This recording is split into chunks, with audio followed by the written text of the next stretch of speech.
Well, hopefully, if you have a long night again, then you can still catch it, random person. Sorry about that.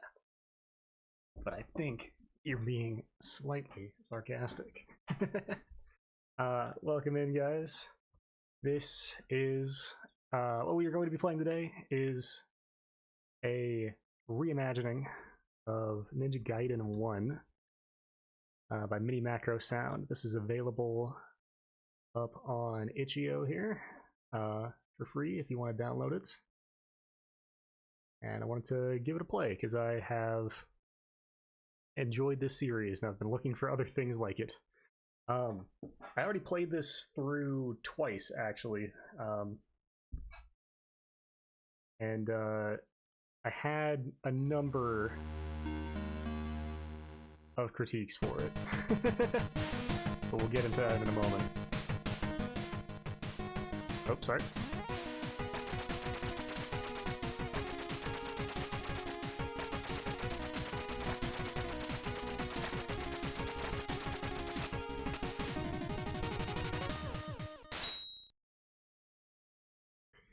So... Sorry. With whom did Father have a duel and lose? For what reason did he fight and die? Even I don't know for sure.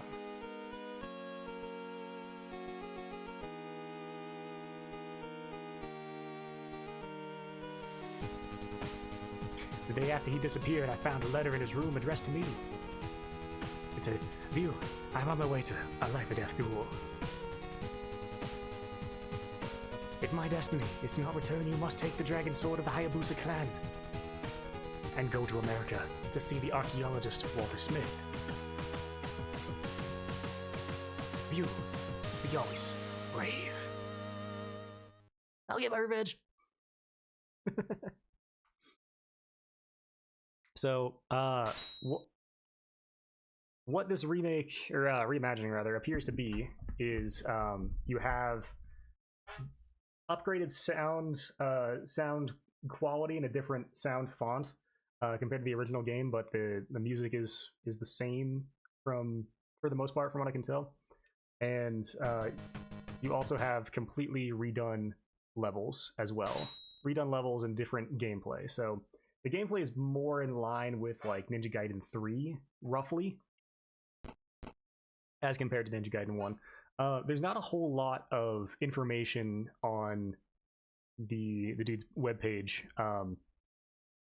regarding like the philosophy he used with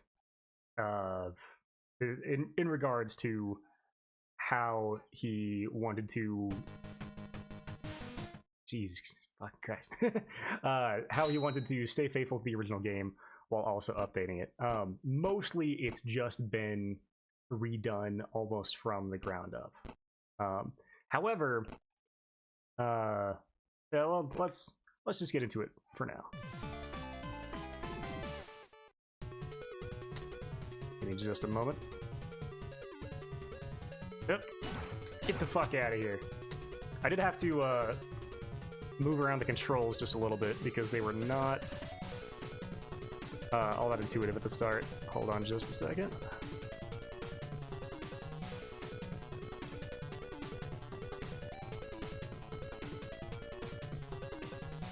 Get to the point where I can see chat here.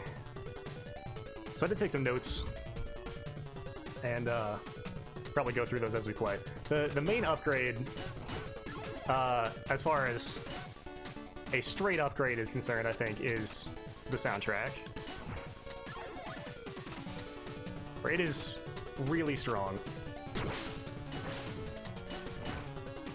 One can argue whether it has quite the same amount of punchiness as the original NES soundtrack. I think the drums are a bit underplayed, but other than that, that's really my only critique at all with the music in this game. So, as you can see, we can just cling to walls and climb up and down walls, similar to Ninja Gaiden 2 and 3. And he also, thankfully,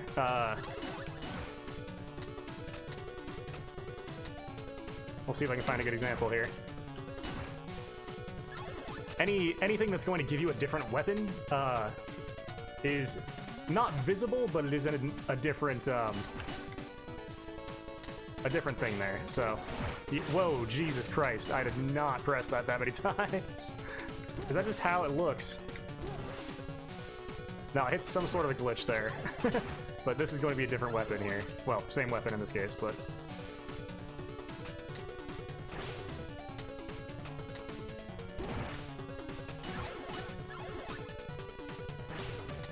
Other than that, I'll talk about stuff as we get to it. One of the major straight up upgrades is that is this really loud for anyone else, by the way? Hold on, I don't have my audio on the screen. Okay, I think it's just loud on my end. I can fucking hear myself think. The bosses are a huge upgrade, pretty much just across the board. There is like one small point I have later on.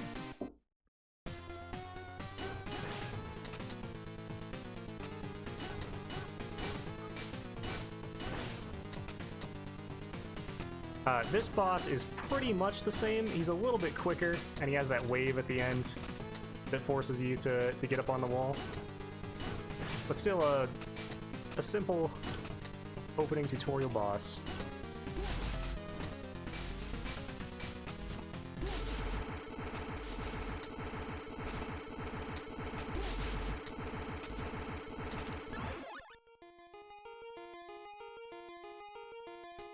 Who are they?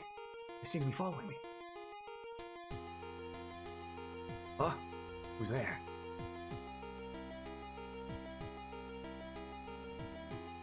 Just a girl? Get out of here. I will, but first, you fucking die, you little shit. Whoa. Ow. Where am I? I see the anesthetic is wearing off. You fucking misogynistic prick.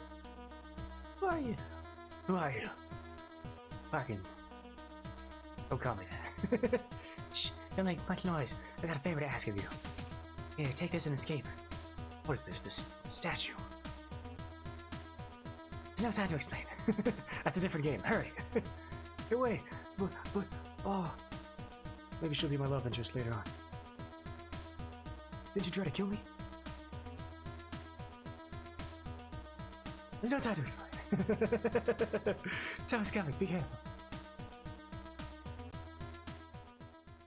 So, probably one of the biggest disappointments, I suppose, I had with this game is that, as we'll see a bit more, the opening cutscene where Ryu's father is killed, that was a little bit upgraded, and the visuals to me look not quite like SNES. They're more like sort of PC 98 or maybe Master System. So they're not like the biggest upgrade in the world. It's not like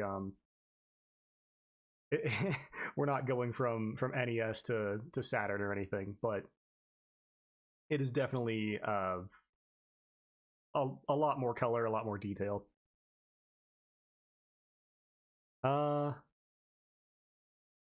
My notes are really disorganized here. Hold on.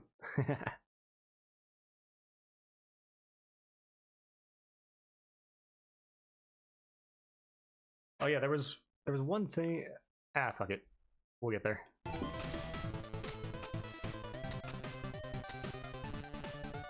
These guys I actually don't remember from the original game. I think they're a new enemy, which there are going to be some of those.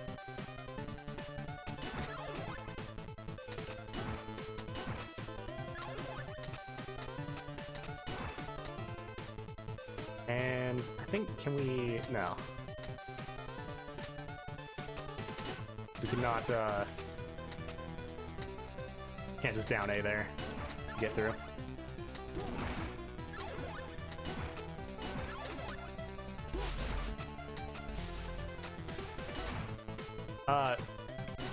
That is something I noticed. We won't have Hawks yet, but the whoa, the physics on both the Hawks and the good shuriken here are definitely a bit off. They're kind of floaty, they go too far across the screen as well. Again, I don't... It's difficult to critique something like this because I don't know what his objectives were when making this game. So I'm going to assume, based on what I've seen of this game, that he was trying to make improvements to the game rather than to be faithful with it.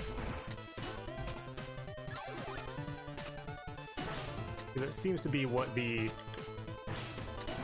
majority of design decisions are leaning toward.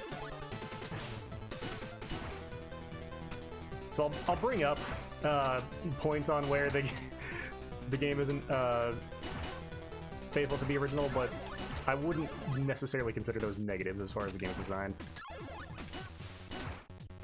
One of them being that the... so this is something I wanted to talk about. This is a really good example. One of them being that the hitbox on the blade is actually super weighted toward the player. Especially when you're jumping, it stays out for a very long time. Let me see if I can get a good example on this guy. He's being annoying. I can slash way, way above him. And that was not even a good example. I slashed kind of late there. This is the first issue I have with this game's visuals, is platforms like this. Like, based on the perspective that we're looking at video at, we're at a not quite a fully side-on angle, but we're not quite isometric either. Whereas these platforms, graphically or visually, they look like we're at almost a direct upward angle. So this, like, whole stage perspective is oftentimes just not very good looking. It also kind of messes up the gameplay a little bit, I think, because it's very difficult to tell where precisely you're going to land. You still land in the middle of these platforms, but it just feels awkward because the stage perspective is off. There's a really good example of my sword being probably a bit better than it should be. Generally, the difficulty of this game has been drastically reduced, I would say, compared to the original.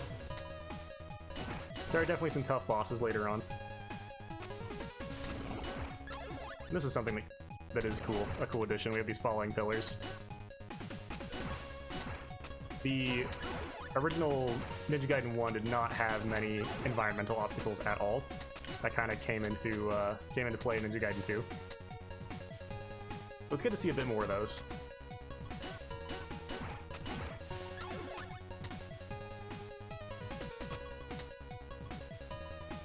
Yeah, the biggest disappointment for me is that generally the cutscenes are almost unaltered, I want to say.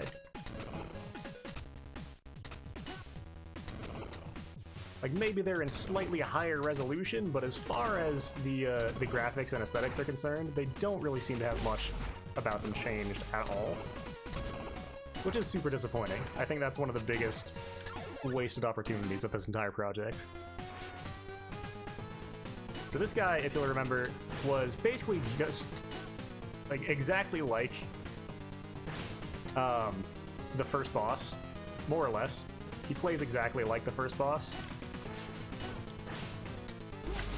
in the original game, but here he has his own pretty unique moveset, which is actually kind of hard to get a handle on at first.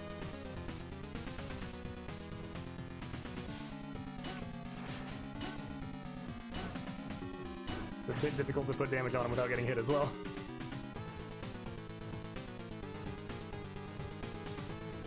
I should say I played this 2 times, but it's been a second, so if I die, which probably will happen at some stage, then sorry.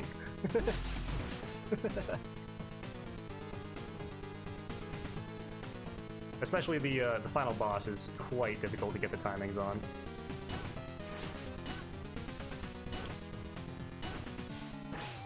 Shit! We nearly had him.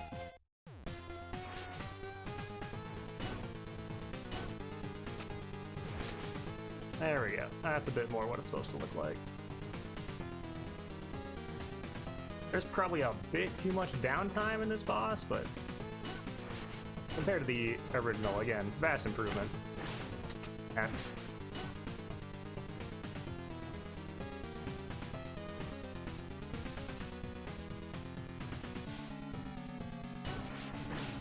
Shit.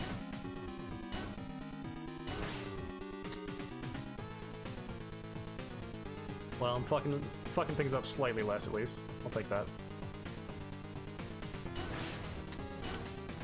Something else that I think is improved is that the original game is probably a bit too easy in the first, like, 2 or 3 stages. That definitely got ironed out with Ninja Gaiden 2 and 3.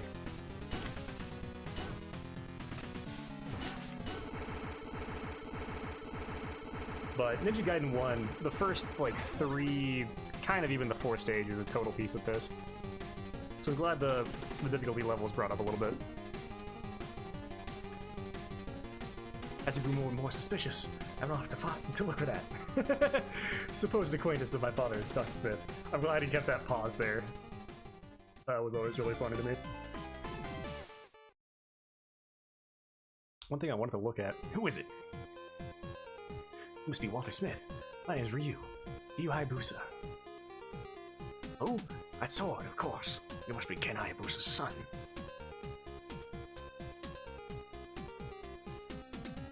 In his last letter, my father told me I should see you. Last letter? I see. So it is already begun. Ken and I were on an expedition to some old Amazon ruins. We found 2 strange statues and a stone tablet. On the tablet it said... Wait a minute. You mean to tell me that that statue... Yes, precisely. I thought it had been stolen. Which it probably was, actually. That demon statue possesses enough evil power to destroy an entire nation. The demon came to this earth. It caused many deaths. But then Shinobi appeared to stop the demon. Shinobi borrowed the strength of the dragon and countered each of the demon's spells, and thus was able to overcome it. I don't know where this voice is going. It's changed like 12 times. Yet though it was defeated, the demon was not dead. So Shinobi confined the evil power of the demon in 2 statues of light and shadow. And the body of the demon was confined in a temple. This one must be the shadow statue, therefore.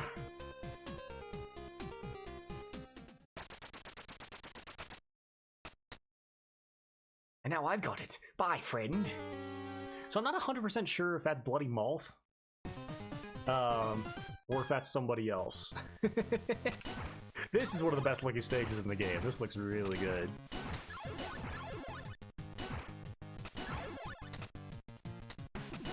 Kind of reminds me of, I was watching, who was it? I think it was Game Grumps play, Cliffhanger on the NES. It's giving me similar vibes for whatever reason. That was just my sword. That was one swing of my sword that took out that dog. That was a really good example. Another good one there on the hawk.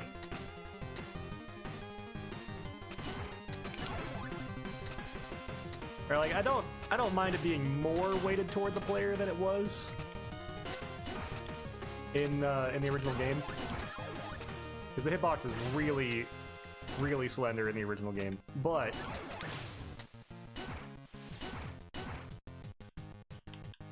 generally, it's probably a bit too strong. This is cool though. The wind moving all the trees. Very cool effect. I don't know why he only used it there, though? That's a bit odd. Here you can see the physics of the hawk. If you compare that to the original, it's not right. It's not very smooth. It's kind of jerky. That is also a problem, I think, with the game being 16 by 9 now. That is also a bit of an ish. Yeah, it's sad that he made that great animation for the trees moving with the wind, and he only uses it for like 5 seconds. A bit disappointing. But here we have the wind, very similar to the or like second level of Ninja Gaiden 2, something like that.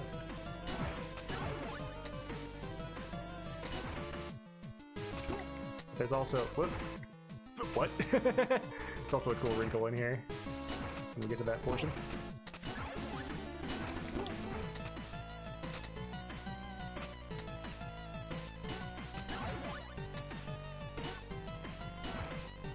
I think this song is actually a very good example where the original Ninja Gaiden soundtrack, all three of them really, were very drums forward. Partly because that's just the sound font of the NES. But that became a very famous portion of the game that I don't think is 100% kept in the soundtrack.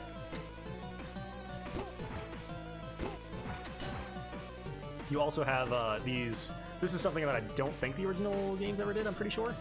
You have these really heavy snowdrifts here that slow down your movement. But they're not really used in any interesting way at all, because this level is actually about to be over, I think. Nearly about to be over. They could have definitely constructed some more challenges around that, but as it is, it's not really used very much at all. But it is an addition. And I won't complain about additions. Now that I'm not in school.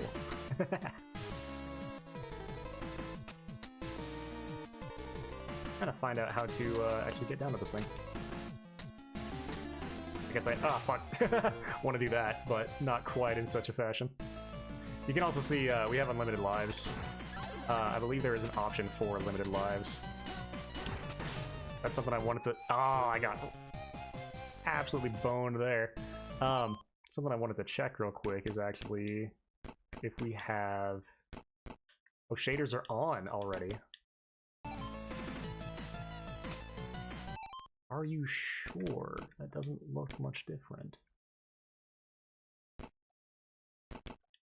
Changes the font.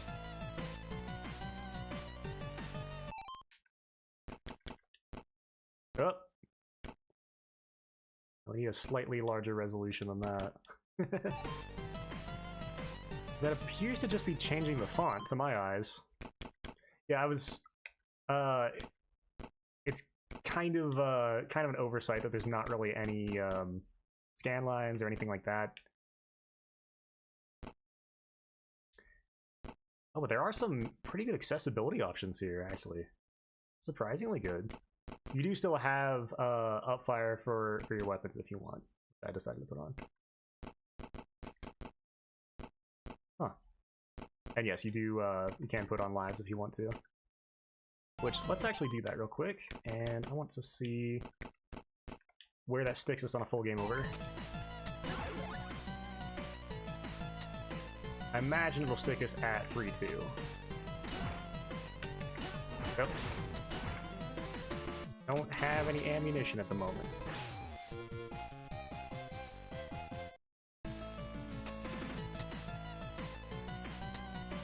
Oh. Hold on. Hold up a minute. That doesn't make much sense.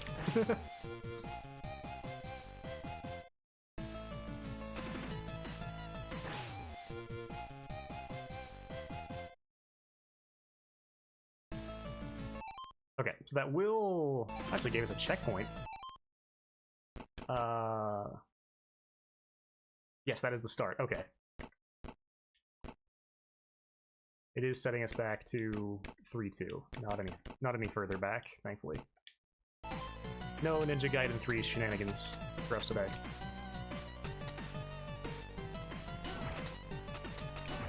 Very generous on that Hawk hitbox too.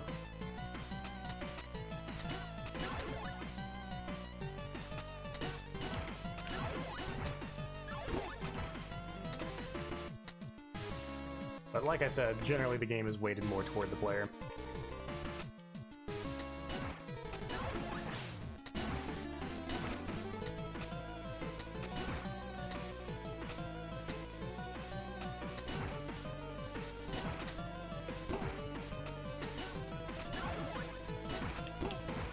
Oop. Not quite. Lost around. You can also swing your sword a lot faster, and there's less of a delay on it as well. But whether you want to look at that as an improvement or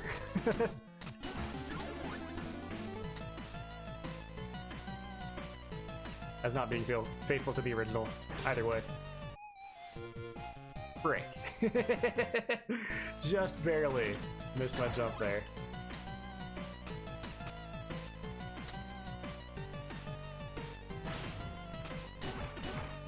Either way, I'm gonna die to something here. I actually had not noticed that before. That when you get hit by a projectile mid-air, you don't get hit back. You just fall, which is actually kind of worse. As far as the difficulty is concerned, because that little bit of back air drift would oftentimes save your life. What's wrong with me? I will say, I really enjoy that you can slash bullets. I'm glad they kept that. For whatever reason, I think Ninja Gaiden 2 did away with that. I'm not 100% sure on that, though.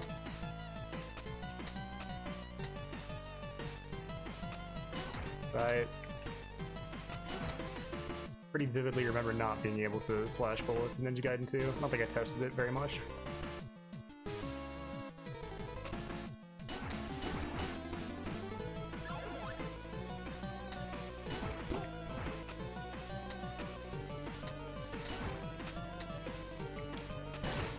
So given that, don't just take me at my word. Naturally.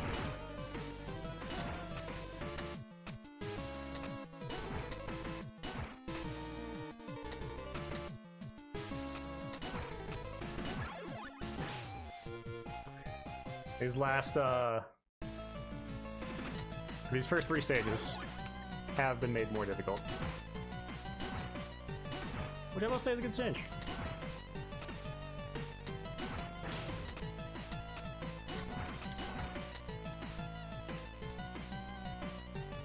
There is an issue with this, with how the game is programmed that I know speedrunners are not going to like.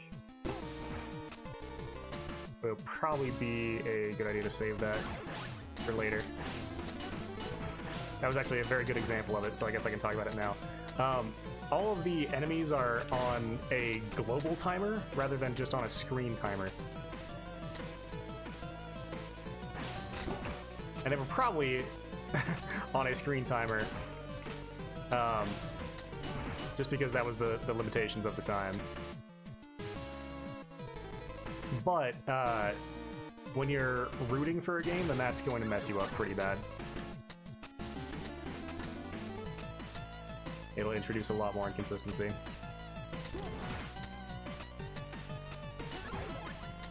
I'll probably have a better example to show of that later on.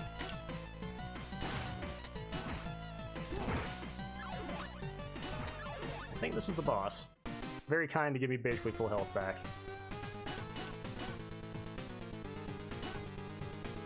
Probably stay on one side of this guy, shouldn't I?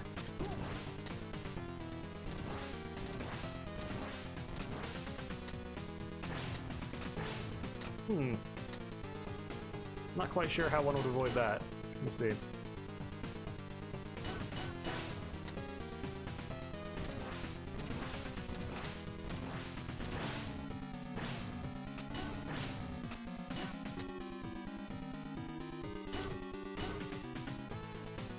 I am always not a big fan of mandatory damage, especially in a game like this. I might just be able to duck under it and slice it. We'll see. I think I was gonna say, I think it just puts you at the boss in this game though, which is far kinder than the original game.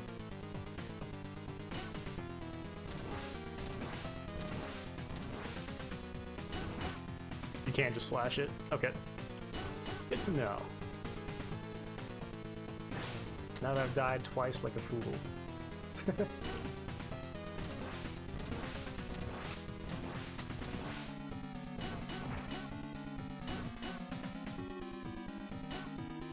Stay to one side.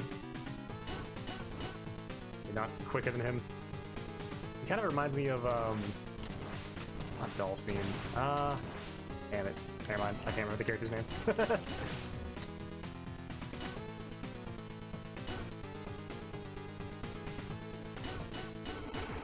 Wait.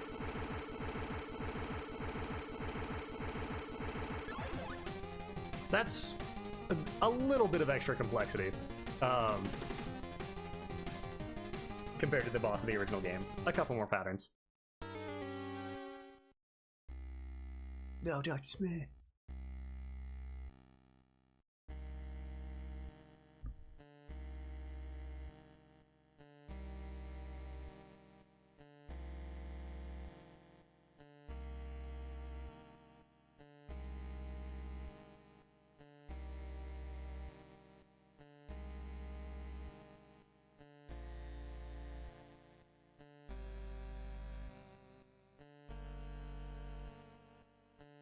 Oh, right. I remind myself of what I was going to say earlier. You have wall climbing, like Ninja Gaiden 2 and 3. I'm as someone who likes the feel of Ninja Gaiden 1, where you had the very satisfying wall jumping that just got taken out of the rest of the series. I'm not a huge fan of that.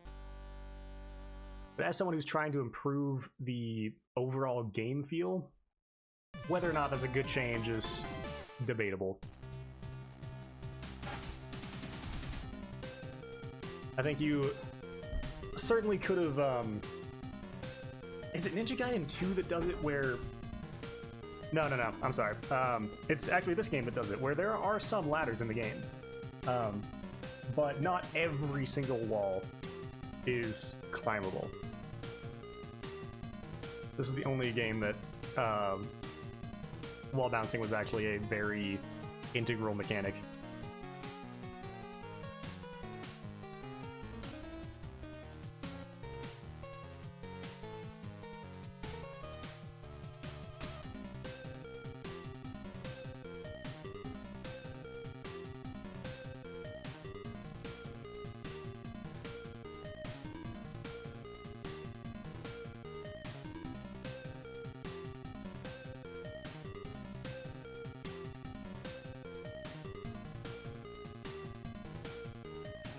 I unfortunately did not know the game forwards and backwards to tell you which track is being used in every scene.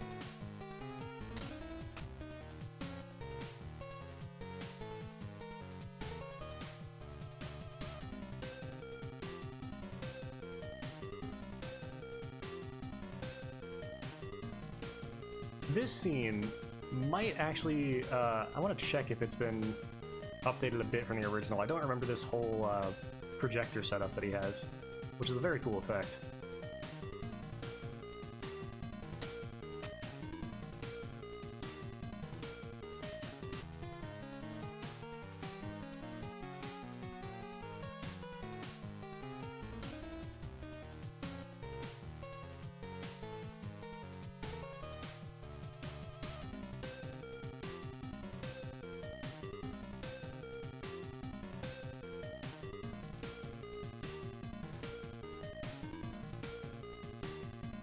The reason I bring that up is because this track just seems like a very weird choice for the scene. I could have sworn it was something else.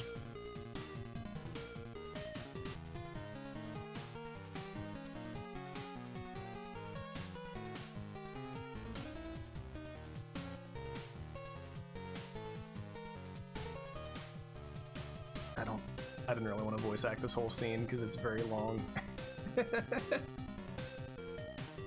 I just got done playing Portable Ops like 2 hours ago.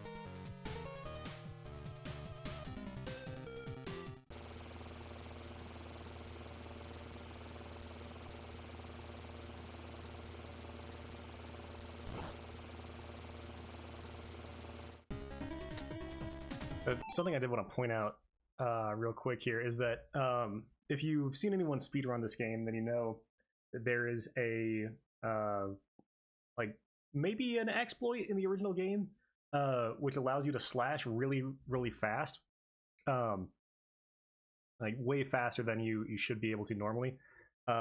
Obviously, that's not really a factor in this game because the bosses have iframes after you hit them. However, for more casual play, it was still useful if you had the spin slash and wanted to attack midair. You could still jump up and down slash to attack midair without using your spin slash. And thankfully, the down slash is in this game. So, huge win there. Very good job keeping that in, I will say.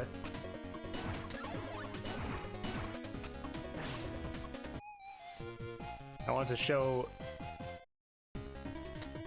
that off. There's, like, similar to the original game, right about stage 4 is where we start getting into some design nonsense where I can't aim for shit.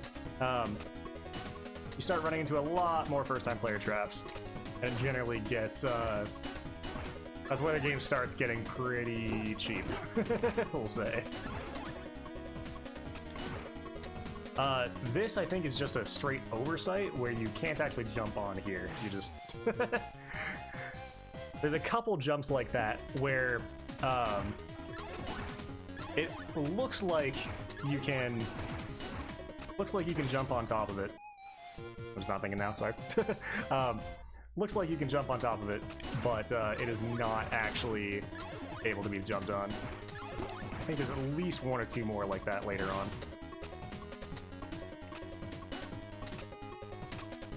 Relatively certain. I'll try to point them out as they come. But yeah, stuff like that, generally just, you know, don't do it. It's annoying. There's far better ways to design difficulty. And I'm not sure, so these spiders just don't really seem like enemies, if that makes sense. Like, they're one of the main enemies of this stage, and yet they don't really have an attack. They're not really a threat at all. They're just kind of in the way. It kind of seems to me, like he was trying to go for the Castlevania thing, where in Dracula's Curse, Castlevania 3 on the NES, you have spiders that can descend like that. And actually, you know what? Maybe they're in Simon's Quest too. I haven't played that one very much. But they descend like that, and then they shoot a smaller spider at the player. I'm not sure if that's what he was going for and just didn't have time, or what. What I do know is that those spiders are a very weird enemy. Perfect example. Thank you for providing me with so many perfect examples, game. Not sure if you could hear there, or, well, not hear, I guess, but there is no sound effect for the fire wheel at all. That's a bad gameplay issue because I don't know when it's going to end, as opposed to the original game where it had a sound effect for it, with a clear, like, it's about to end. Or like, it had its own, like, little music cue, I think. Regardless, you could tell precisely when it was going to end after you've heard it like once or twice. So that not being in the game is a pretty big oversight, I think. Granted, maybe he just wanted his music to be more audible, but it hurts gameplay.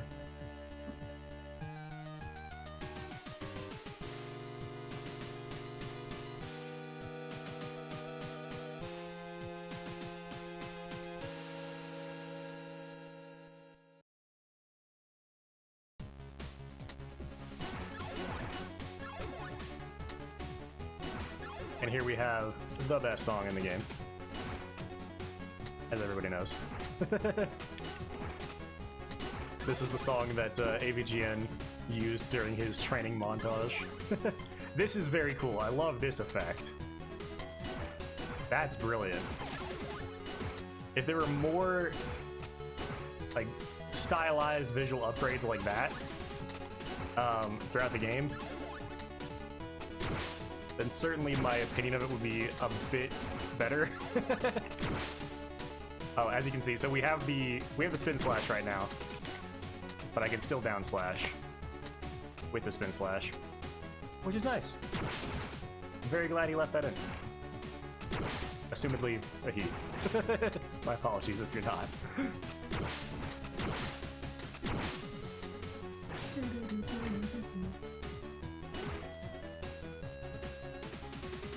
Since those guys are a new enemy, let's see, if we get another one here, let's see what they actually do. Okay, they just kind of run at you. That's about it.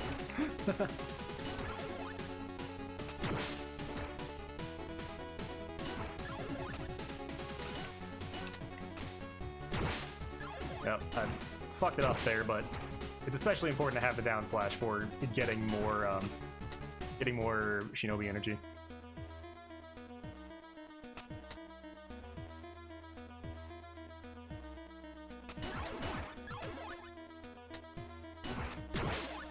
Generally, this is where I think the design of the game kind of takes a dip.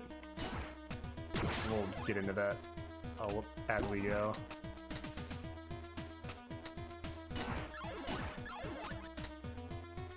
You have these throughout like the rest of the game. He's going to put enemies on top of teeny tiny little pillars like this, and Ryu's moveset doesn't really have a way to deal with them unless you use some sort of shinobi tool on them. So I can come up and I won't get injured unless he shoots me, and I can shuriken him, but if I don't want to do that, then I basically have to crescent jump and still manage to hit him. I looked a bit weird there. Let me actually just dump these shuriken to make sure I'm not using them on accident. Yeah, that's just the hitbox of the sword is massive.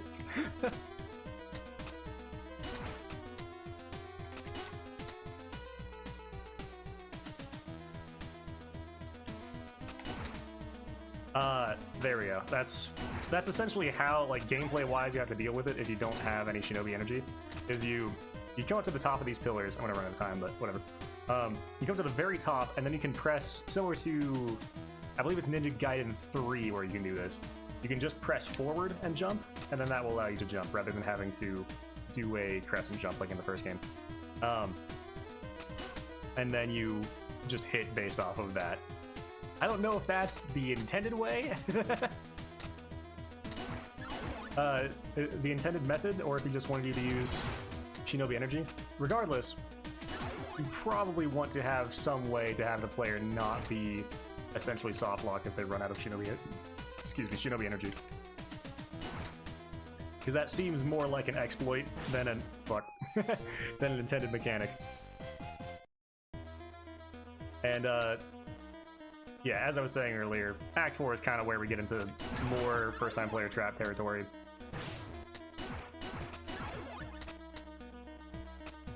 And mechanics that are more annoying than they are difficult. as you saw, we have these, at the start of this level, we have these pillars that move based on the weight of whatever is on them. That just doesn't seem intended to me.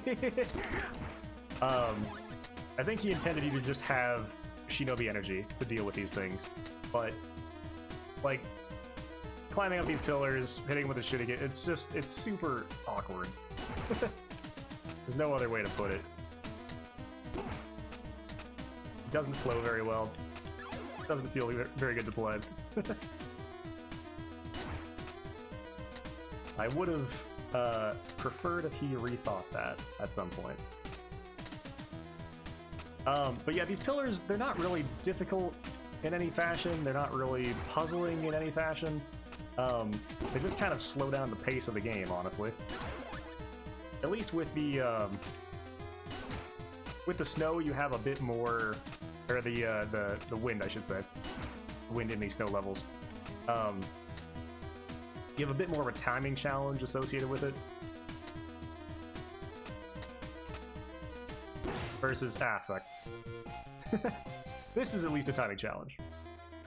Generally, I don't like the way these pillars are used, though. Sorry for being late to the party, guess now we're even. I was also late again, so don't worry about it. Frick. It's all good. Welcome on in, random person. I am, harshly critiquing MiniMacro sounds reimagining of Ninja Gaiden 1.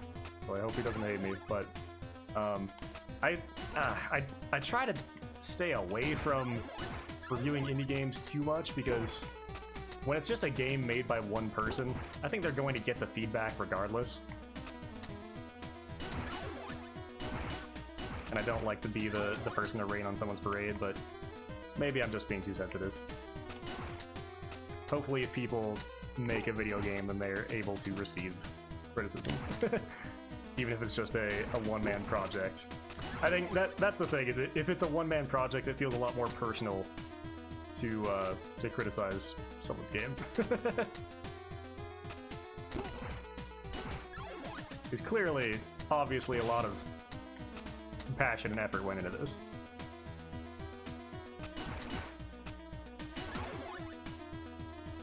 Those pillars should go down even if you climb on them? They should, yes. Yeah, that doesn't make any sense. Right you are. This one is not going down because that turret was weighing it down, but yeah, we shouldn't have to get on top of it for it to start moving. That doesn't make any sense. Oh boy.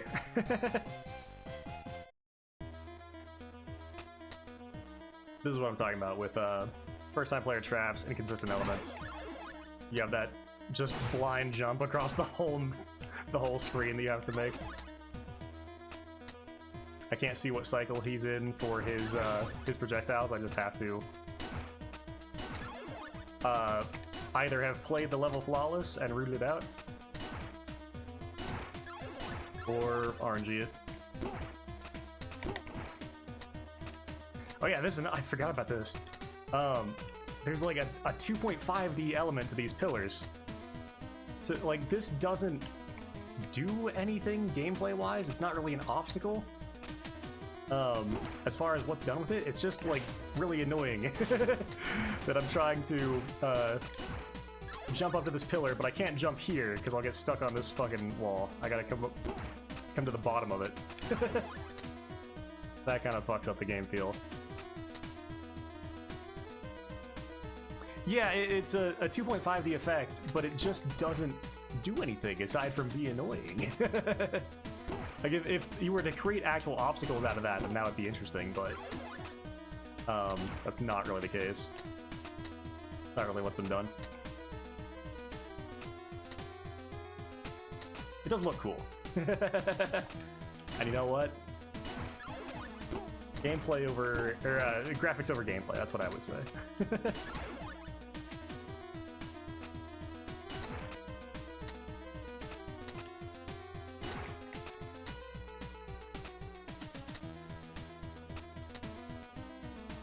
let's see what happens here. We'll roll the dice. I suppose, does this go? It does not go down far enough. Let's see if I can Ninja Gaiden to it. I can. There we go. I can still throw stuff backwards. That's good. Given, I'm kind of still trying to play this like NES Ninja Gaiden. He's not going to... He's not going to respawn.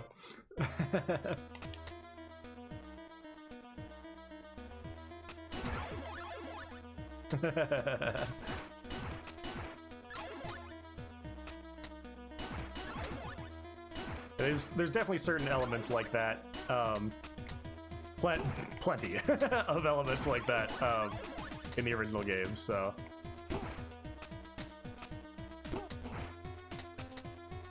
But if you're going to...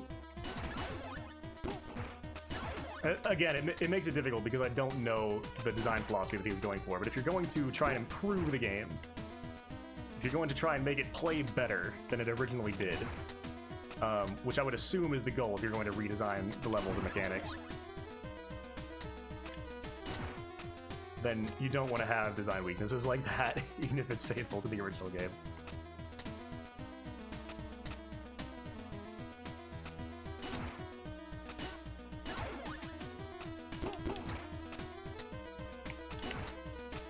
Very kind hitbox there. Ryu Hayabusa is the character's name in this game, in all three of the NES Ninja Gaidens. And maybe also the case for the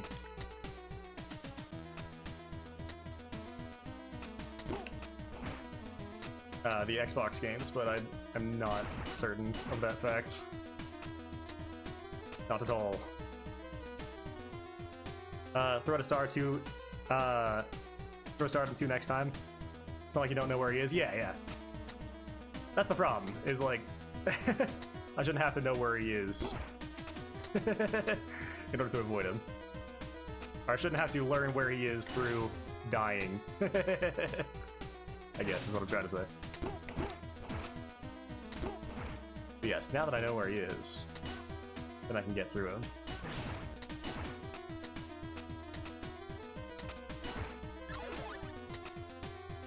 And I forget, I think this has some sort of, yeah, some sort of tricky trick to it. See, now this is like one of the only half-decent mechanical challenges that's ever done with the, those pillars. I made it look really easy there, but you do have to be pretty tight on the timing.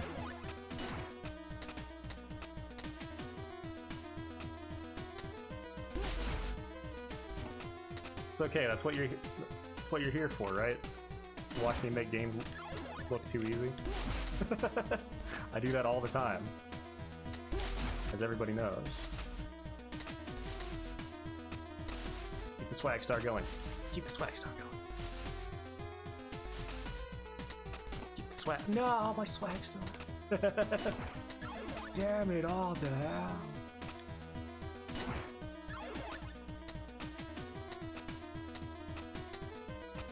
And I'm not terribly sure how to do this either. It's been a minute since I played this. Whoop. Here. Oh, I ran out of time. Fuck me. Here's another good timing challenge, though. So there's 2. I'll take that. That is more than I thought there were. When I first played it, I generally did not think the pillars were used in an interesting way at all.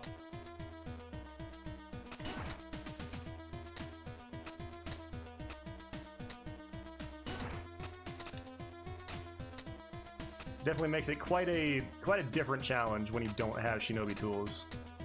A challenge I'm not entirely sure the game is actually designed for. Shit. Oh, so that's interesting. There we got knocked back. So it's only in the snow stage. Something about the wind is fucking with it then. Shit. That's a really, really tight jump to make. I remember that one. DUI versus Raiden, who would win? Raiden's really fucking insane, man. Have you played MGS4? I guess that matters. What era of Raiden? Are we talking about Rising Raiden? Because I don't think much at all beats Rising Raiden. All of them. He would kick the shit out of MGS2 Raiden. He'd probably lose to MGS4 Raiden. It would be close. All of them at once. Oh man. There was something I wanted to point out with this boss. So this boss is in all three of the original, or some variation of this boss is in all three of the original Ninja Gaiden games. And the trick with one of them, or the trick is always that one of them is not actually real. One of them you're not supposed to be able to damage because it's not the real one. However, you can damage both of them. Which again, I don't want to... I'm not sure if that was considered to be an improvement or if it is an oversight.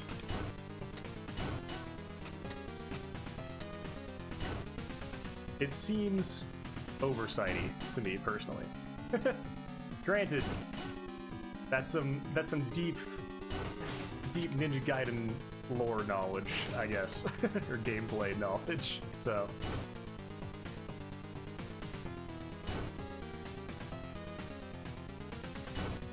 they also jump around kind of randomly. They in the original game, they do not actually attack you as much as these ones are.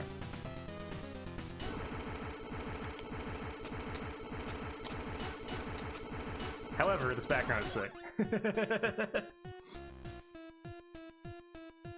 You've come a long way to bring me the demon statue. Now, give it to me. No! You know what you're saying? What? Nani? Who's... Oh. Who's talking there? Phew. Coward.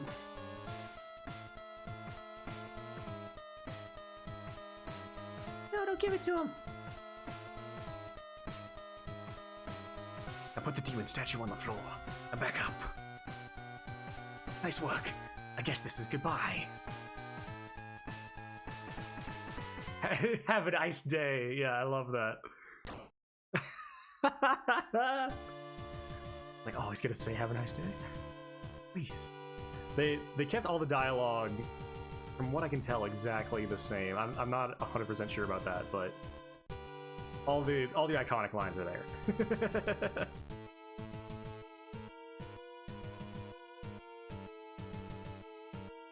But there's no upgrades to the cinematography, pretty much at all. Unfortunately, it's pretty much just shot for shot.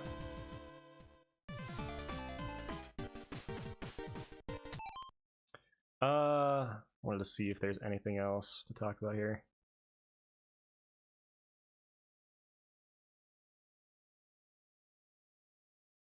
I think I've actually hit just about all of my notes. Moving platforms don't go along entire track? Oh, that's later on. Okay.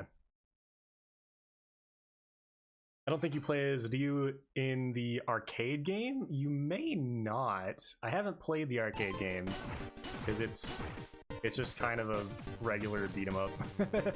I didn't find it as interesting. I'll play it at some point probably, just to give it a go. There's a pretty egregious first-time player trap.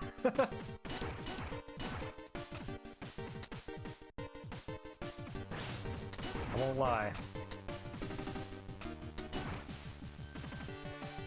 Let's see where he actually spawns. Oh god.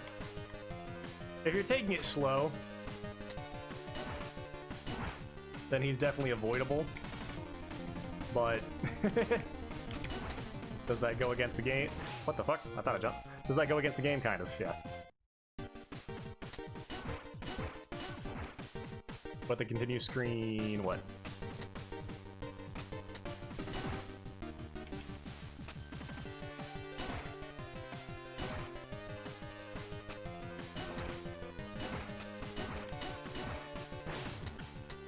Ouch. Oh. What asshole. These guys were made way less scary. The dudes that throw that big axe, they are hardly a threat at all. Which is a bit... Ah, fuck. Forgot there's no backdrift. The game over screen for Ninja Gaiden Arcade is pretty infamous. Oh, yes, yes, yes! I do know what you're talking about. Yeah, that was very intense. There are a lot of arcade games like that where...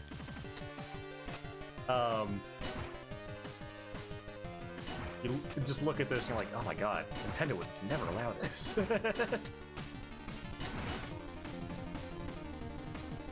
They would never allow this. Man, so he's actually just kind of on a bad cycle. Although, he's on a global cycle, so I can't really criticize that.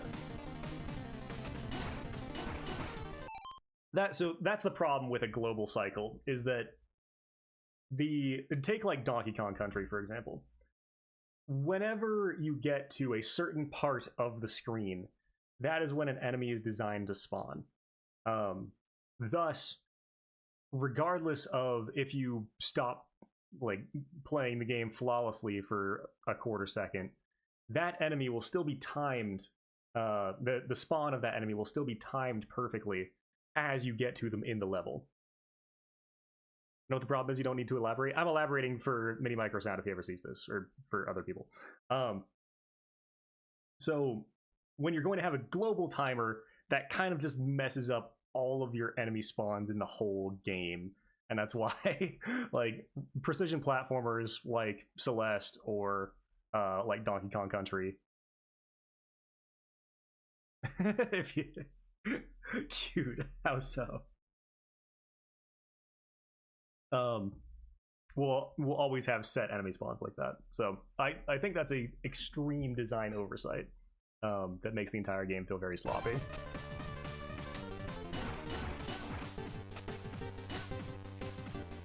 Granted, doing that was probably a lot easier on older tech.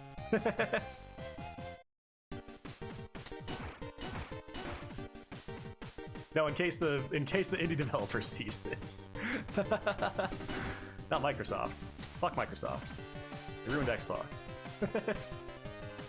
Although, Asha Sharma's been making some pretty good moves, I'm not gonna lie.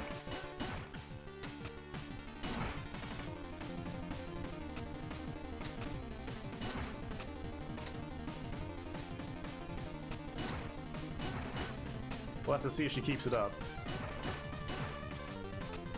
Because fuck me. Everyone loved Phil. What? No, I live. Everybody loved Phil Spencer at the beginning, but that love quickly faded over time.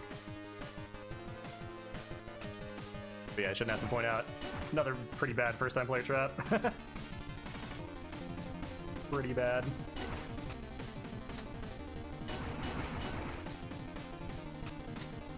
This is fun though.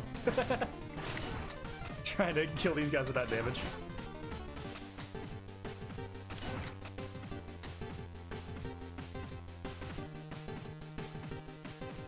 That was an anime movie scene? What do you mean? Where they were just like chucking shit at me?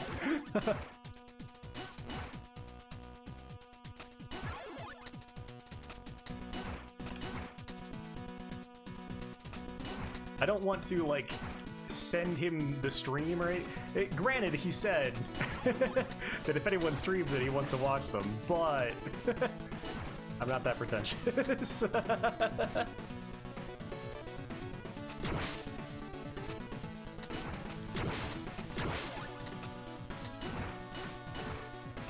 I try, let me rephrase that. I try to not be that pretentious. You can't just call everything a first-time player trap. If it's a first-time player trap, I can.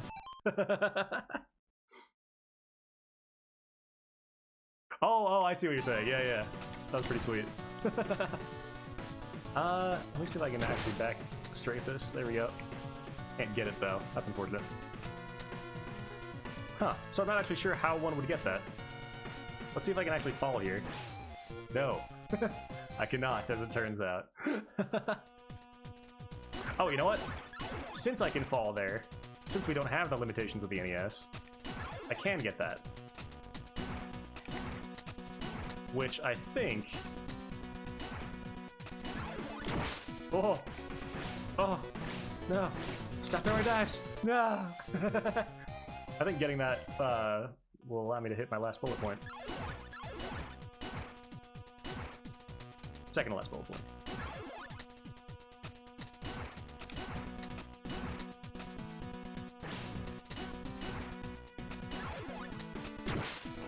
Oh shit.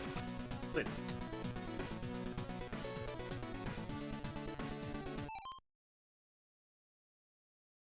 You cannot kill yourself and get away with it? What do you mean? Oh, no, no, no. We can't. Watch the day.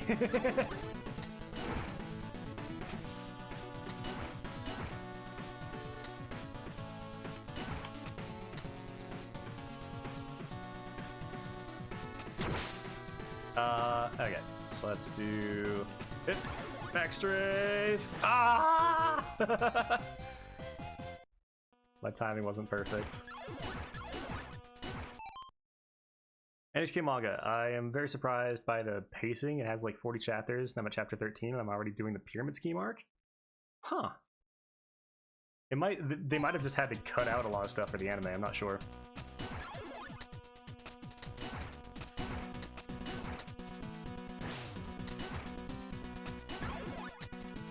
Or there's parts toward the end that are elongated.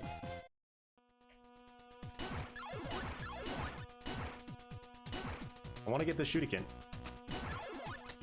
My goal in life.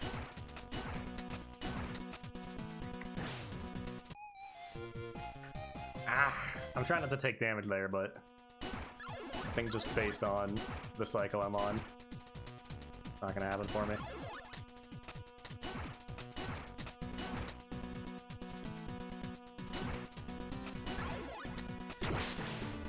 Shit.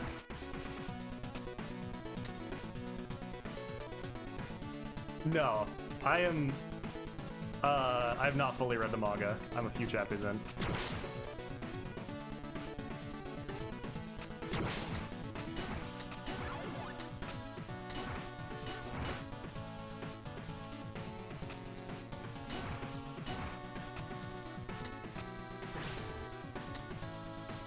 I need to finish it. Or get further, I should say. Alright, here we go. Hit. Yeah. There we go. So that is my last bullet point. Something like that. That's really, really hard to get. Should not be a shuriken. It should be a like 1-up or something like that. I think there's more examples of this in like stages 5 and 6 than there are in the others, but generally the game doesn't reward you for exploring or doing like difficult things like that very much at all. So if you're gonna make a really hard to reach item, it should at least be worth the trouble.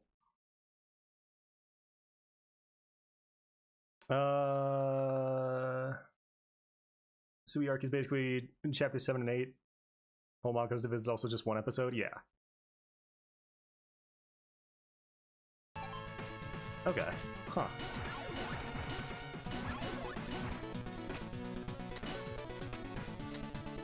Yeah, it is definitely paced radically differently.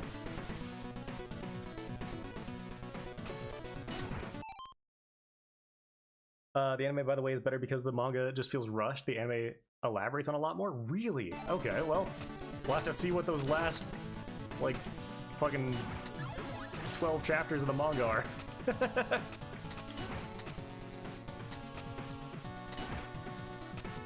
What everything that got cut out was.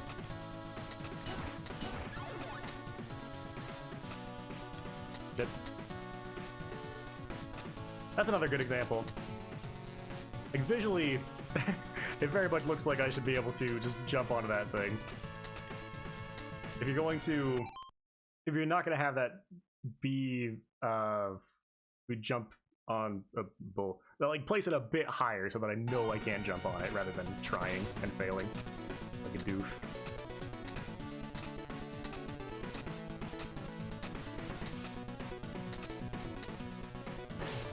Ah, shit.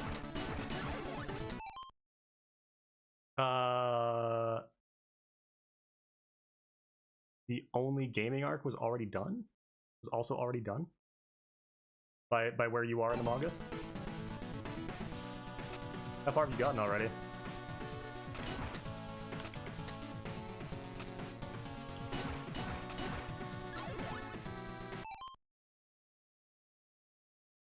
What? The only gaming arc was already done online? Don't know what you mean.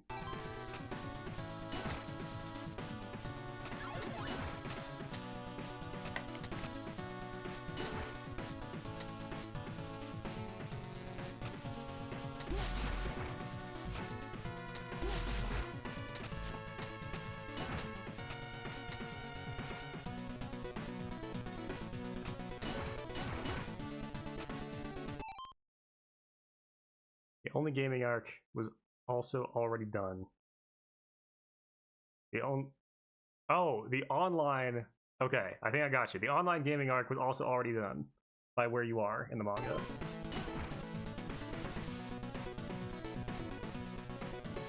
Okay. Huh. Also, I should say that whole section of the level is completely new. I'm almost certain. That's just expanded from the original game.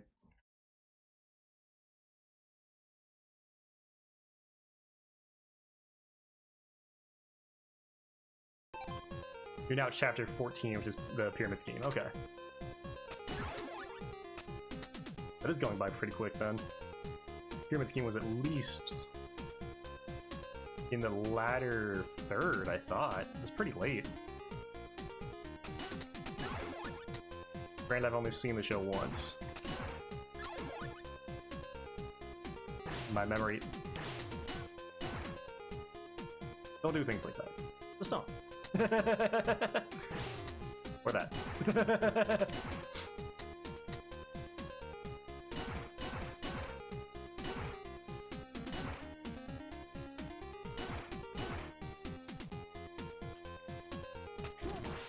Oh.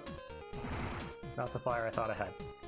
Oh yeah, this is a complete nitpick. To me, it looks like the, based on the perspective, that the track should go further than it actually does, whereas the side just hits these little stoppers and then goes.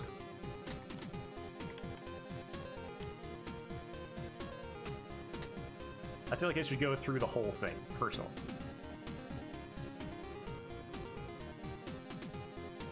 When it's going side to side, I should say. Up and down is how it should be. Bop! Swag star. Oh.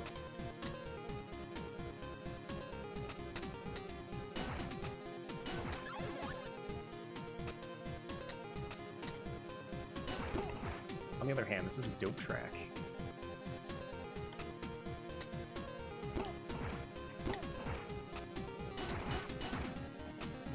That's a good example of, like, you set up a very cool challenge there, but because of the global timer, it doesn't work at all.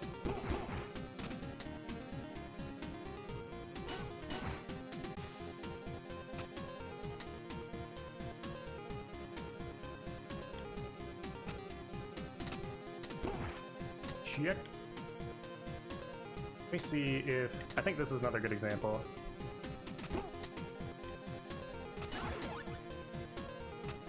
That was like a small kanji. I'm pretty... Actually, no, that should have been a weapon change. So that was just a shitty shuriken. We're trying to get that really difficult item. You gotta reward the player more for exploration.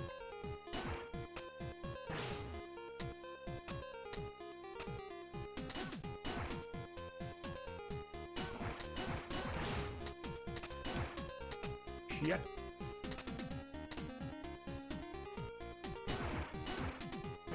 I think, is this the section? There's a section that's just an insane clusterfuck. Forget if it's right here. Yeah, this. Definitely this. What is this? What am I looking at right now? What are we doing here? Frick. Yamazaki's still the worst character and Sato's even more of an idiot? Yeah. I think he probably made Sato a bit closer to himself.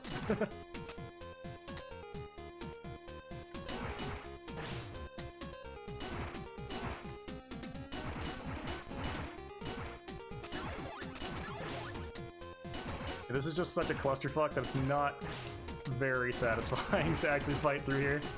You can mostly just want to spam.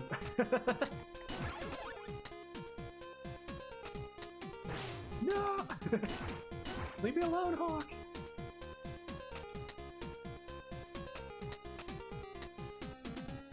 This is an interesting section, though. I'm not sure if this is fucked on a global timer or not. I might just be fucked now, actually. Nope. Sweet. Very nice. Good job avoiding a softlock. He was more like emotionally manipulated into it, but he just full on falls for the pyramid scheme in this version.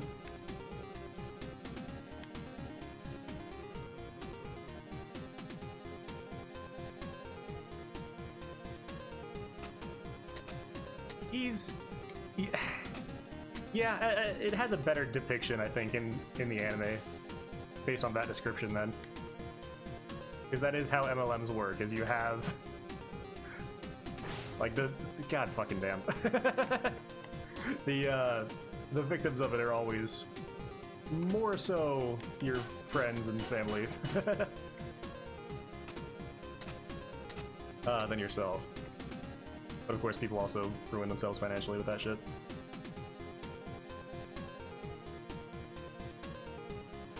That is an example of something that I think is, like, decently played for... Fucking I. Decently played for laughs.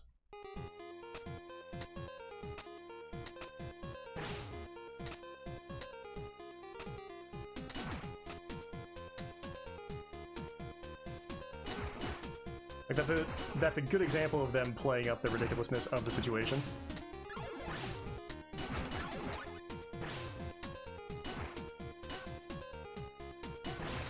Versus if you think that they don't take the CP addiction seriously. Like, that's an example of a lighter topic that it is more okay to have, but in a dark comedy show.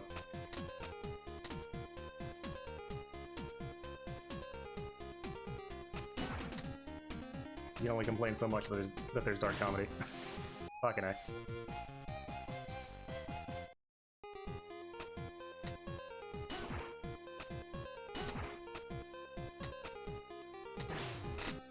Let's just go up here.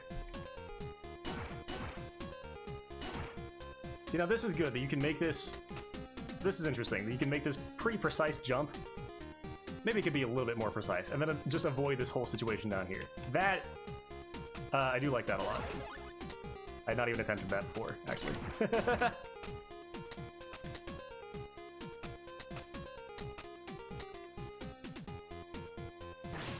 One of those fucking times I really wish I had a shoot again.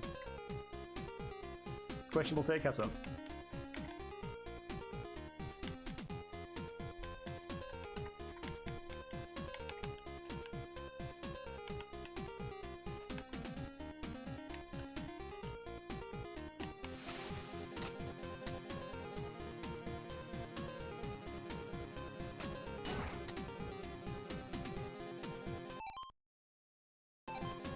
The clouds move at different speeds, that's cute, yeah. The graphical updates to the stages are definitely the game's best aspect, I will say. Aside from the perspective thing that I said earlier. Generally, I don't have any like issues with how the game looks at all. Aside from that, this is interesting though. It kind of looks like a like a dark geode at the center of this tower. And it's changing based on the perspective of us, the viewer. That's an interesting idea. We got Moth? Okay. You'll never get past me. And I must defeat you.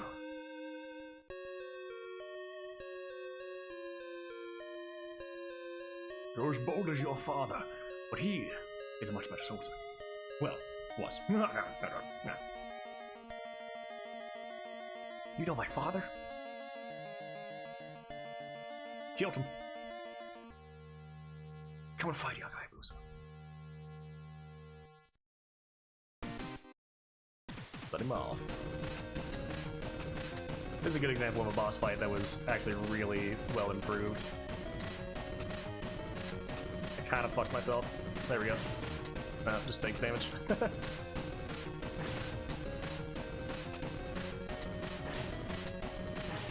Shit.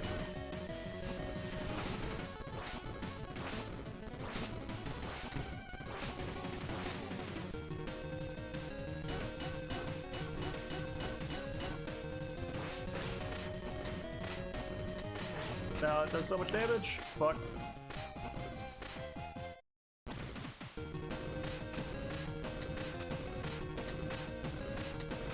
You can only move forward just a touch.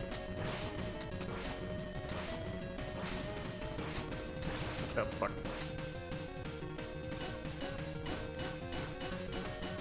The shield is actually functional. It's incredible. Yeah, compared to the boss fight in the original, where you either just wail on him a lot, or have like insanely tight timing in order to dodge his projectile. This is a vast improvement. That's this.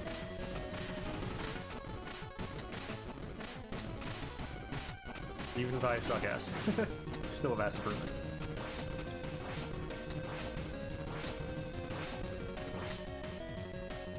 I don't know if that was unavoidable damage there, though. Fuck. Yeah, just take the lesser damage there.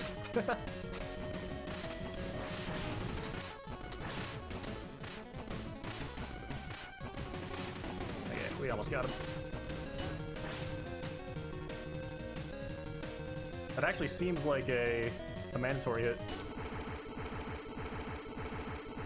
Which is a bit unfortunate. Probably don't do that. You can push me back, that's fine. Just don't make me take damage. I don't know if it's a mandatory hit or not, though.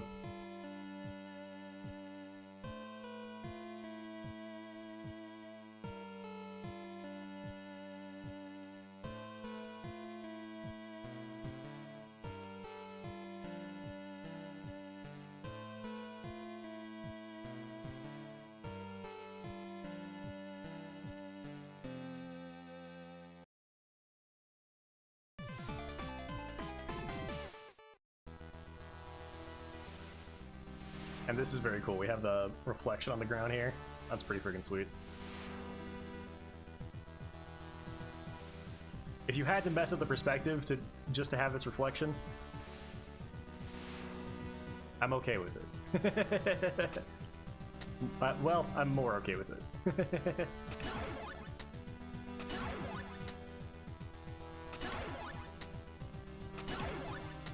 It's very atmospheric.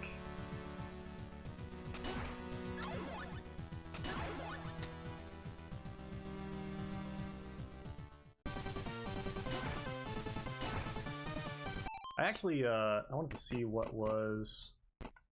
Damn, I don't think I can go back to that previous checkpoint. I wanted to see what was down that ladder. I think it was something inconsequential, which further proves my point. My earlier point, I suppose.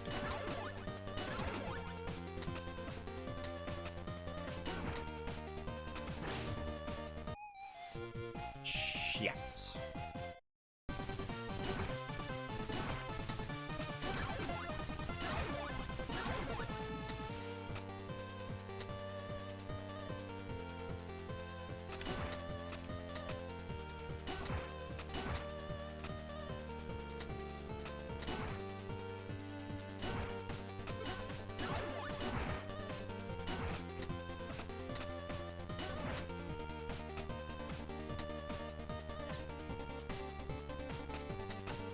We'll see if anyone caught that.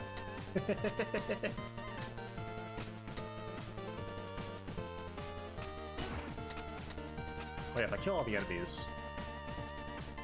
then yes, they do not come back. That's good. I'm a face bat.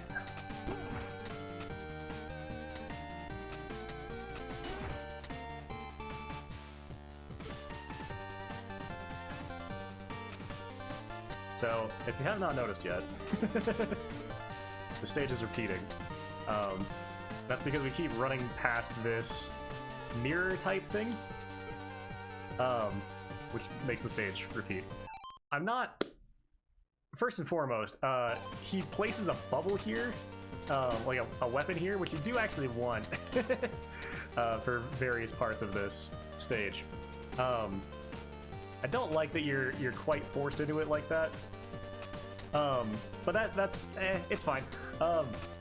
Generally, I just don't know if having puzzle elements like this really fits the series.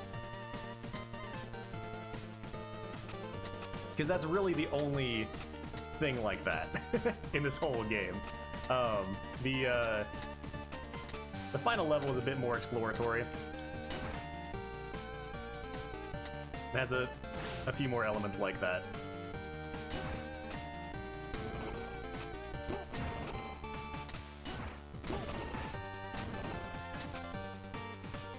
Damn it. See, it didn't go all the way. I was expecting it to go all the way, goddammit.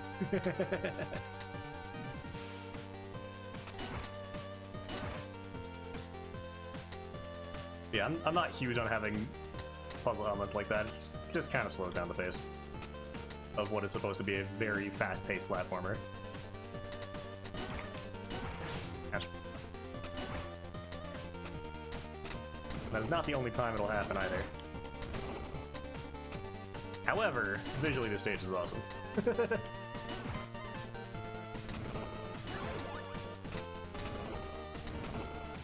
I want to see if I can soft block myself here. I cannot. Nice. Good work.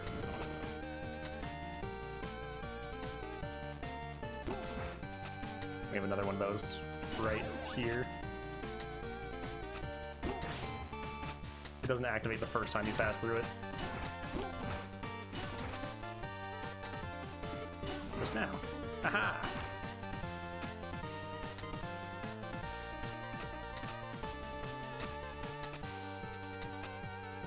Oop.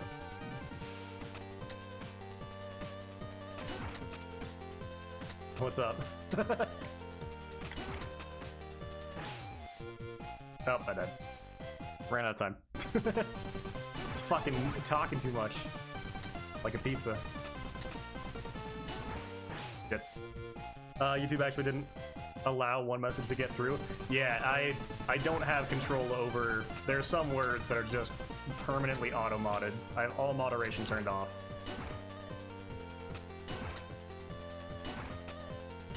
I'm actually surprised that your suicide comment got through. Usually that is one of the YouTube no-no words.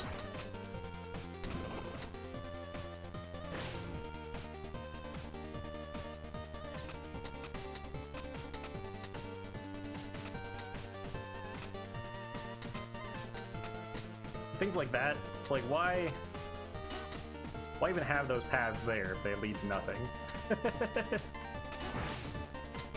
This isn't a Metroidvania. You know what I mean? You know what I'm saying?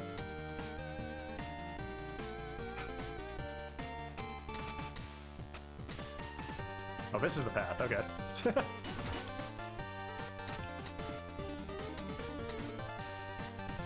Ah, I actually didn't find that that repeating thing there on my play. Ah, shit. I thought it was just gonna fall down on my other two playthroughs. Yeah, I'm glad you just do it for the last stage.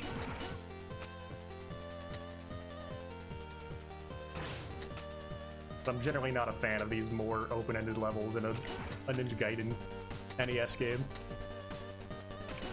Very side-scrolling Ninja Gaiden game, I should say. Semi-response on Discord? Sure. The manga treats CP addiction more or less like a normal porn addiction. It's not about the suffering of the children, but about the consumer. Oh, it should let the... I don't know. Yeah, maybe it didn't let porn through. More or less like a normal... Sure. That's not really what I was talking about, though.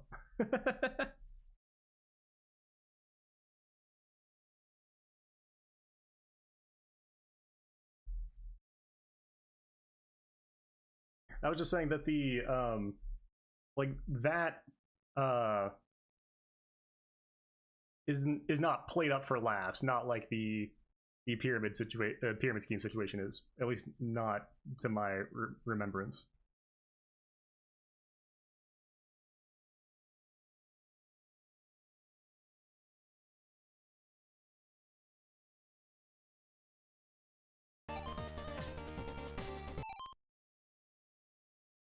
The word is the suffering of the consumer. Like you say, it takes this seriously, but not really, because the ethics aren't addressed.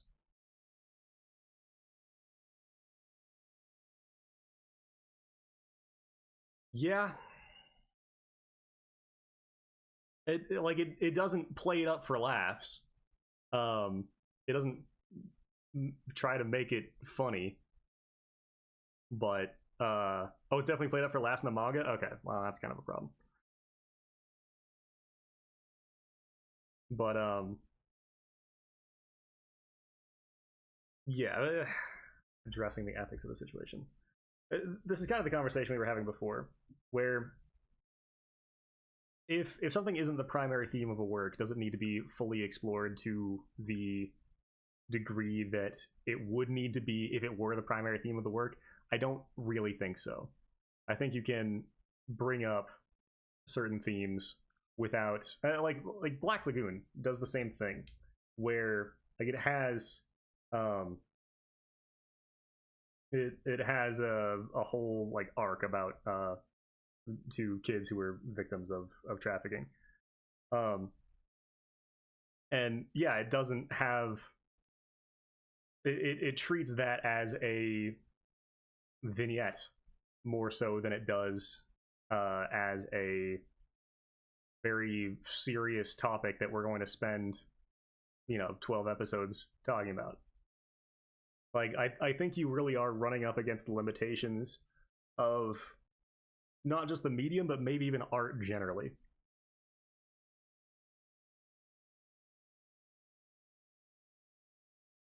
If you want to say that it doesn't take it seriously enough.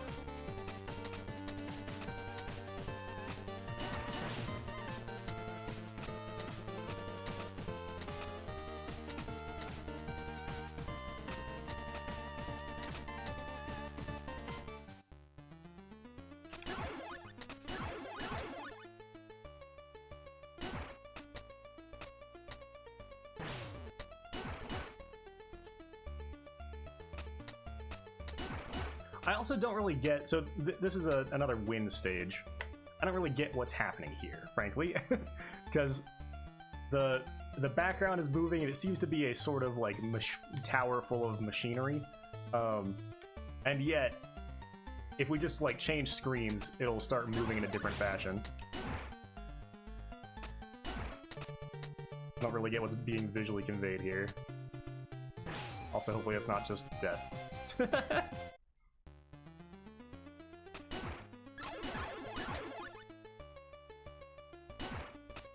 Hopefully that's not just death. A sentence I feel like I probably should not say in a super fast-paced side-scroller.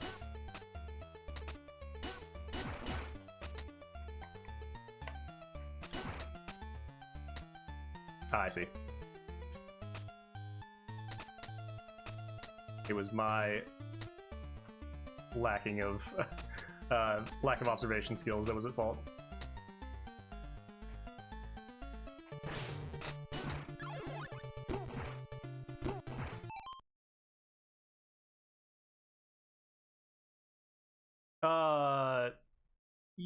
I guess so, yeah. I don't know if I could repeat myself as well as I did. Like, the thrust is that you're expecting something out of a piece of art that probably just isn't ever going to happen. Not only because at the end of the day it is a product, but also because art doesn't have the capacity to discuss a topic in that level of detail, the detail that you are saying is required to discuss a topic of that nature. And again, it's not the primary theme of the work. If it were, then you would have more credence to say, yes, they need to take this a lot more seriously. Obviously. Very tight jump there.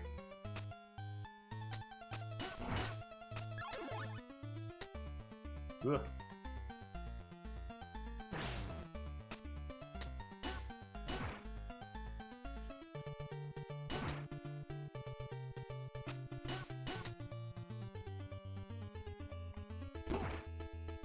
We're not gonna be able to get that thing, so no point. Yeah, so see, you have this machinery moving in here, and it somehow equates to there being wind. I just don't... It's not visually represented what is actually happening very well.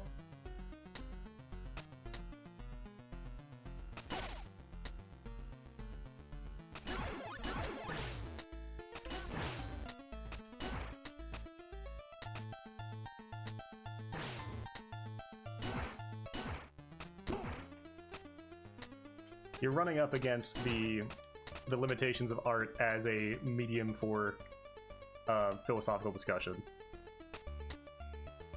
especially when we're talking about a show that is not primarily focused on porn addiction or CP addiction as its primary primary thematic focus.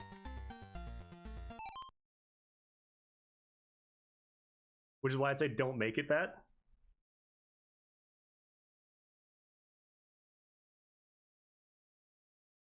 It's not like they actually do any social commentary. I would disagree with that. I'd say just by having the content within the show, it is social commentary. It's social commentary on that community. Where yes, that is a widespread problem.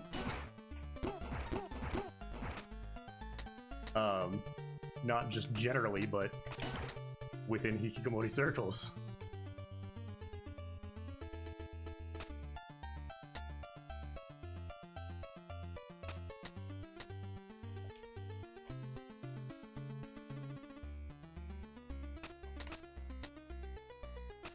Huh. Okay. That's all we need to do. Whoop.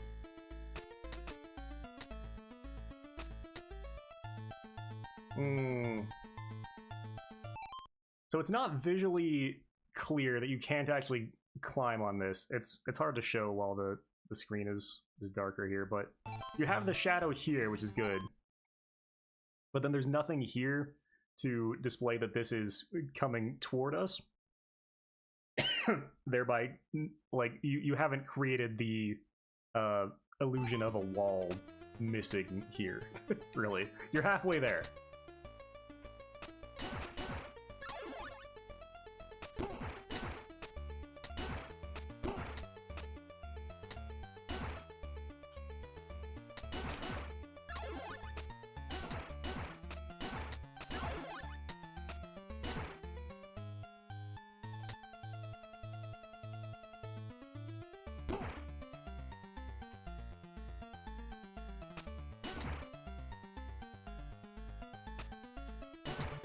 That's a jump right there that just, like, would not work at all if the sword hitbox wasn't incredibly generous.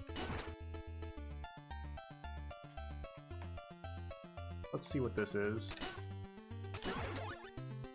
Yeah, so, like, something like that, super precise movement that I just had to do, and I had to go out of my way to get it. Why is it 5 Shinobi energy?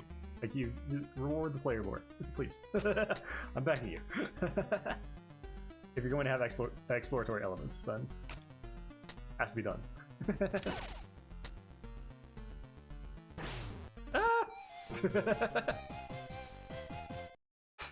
Shit. Oh yes, but this does actually save progress. Thank you for that. Ugh.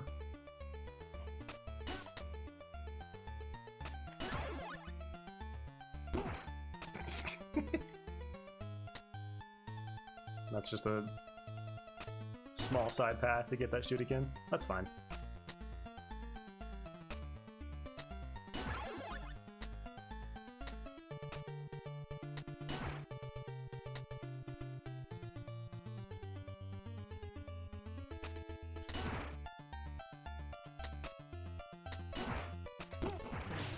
Piss.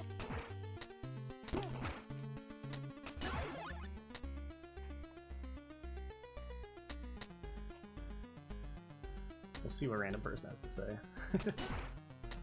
I'm not sure if he's back yet.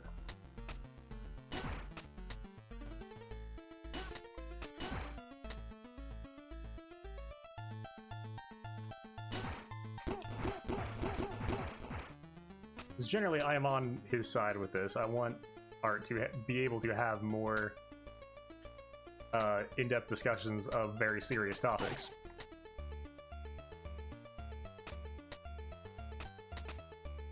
Is it a problem that this specific show doesn't do it? Not necessarily.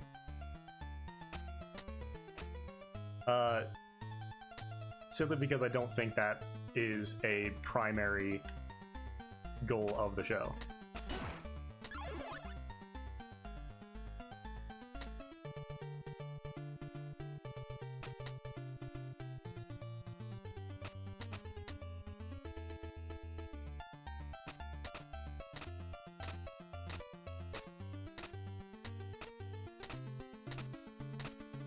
Yeah, I forgot it did this. How very holy diver of you. Not quite holy diver.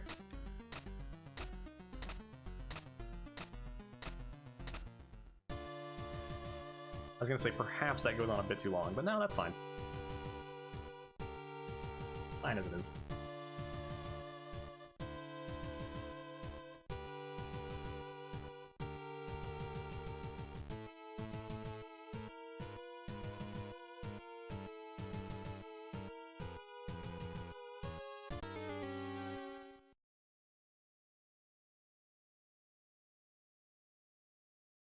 Just making sure I hit all my notes here.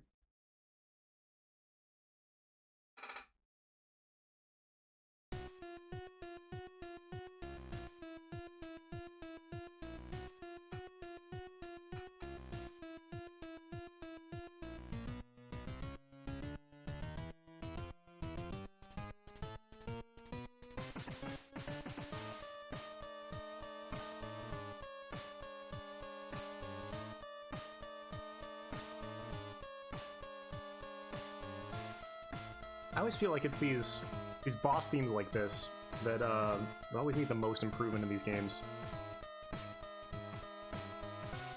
The same is true of Castlevania 1. Compared to the rest of the music in the game, the boss track is very not fantastic. I have to hit the bathroom real quick though. I'll be right back.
You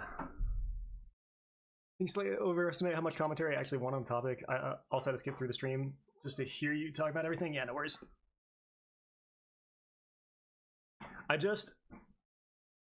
If it's not an art piece that is specifically addressing that issue, it's specifically addressing the already incredibly complicated issue of hikikomori, then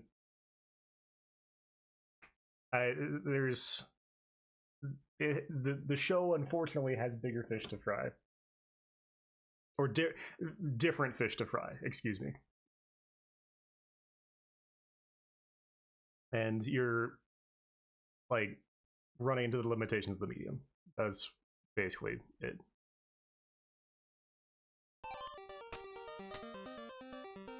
I don't actually... Like, I think I have to destroy... Yes.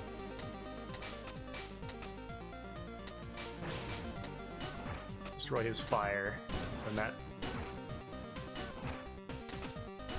allows me to damage the orb.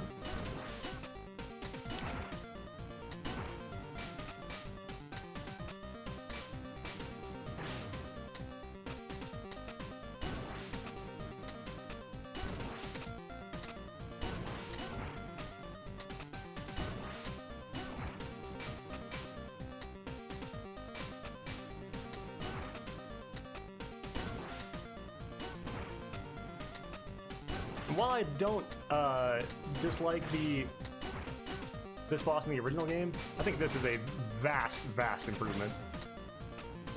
This boss is actually, like, fun to fight, and tests more of the skills that you've had to learn throughout the game than does the original.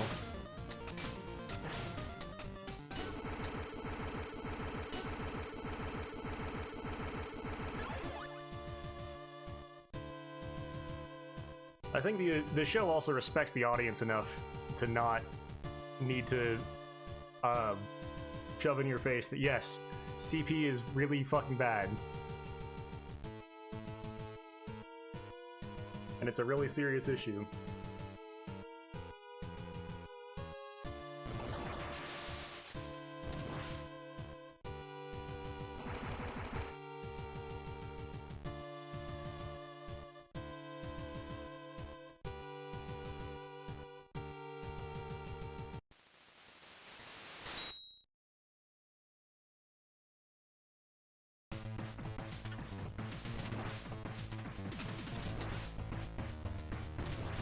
Now, on the other hand, the Yakio fight, you can just kind of sit under him for the whole thing. In the original game, this star here, like everything from this star and above is what you can actually hit. Making his chair hittable just makes him absurdly easy. And considering he's the final boss of the game, that's probably a mistake. We'll say that's probably a mistake.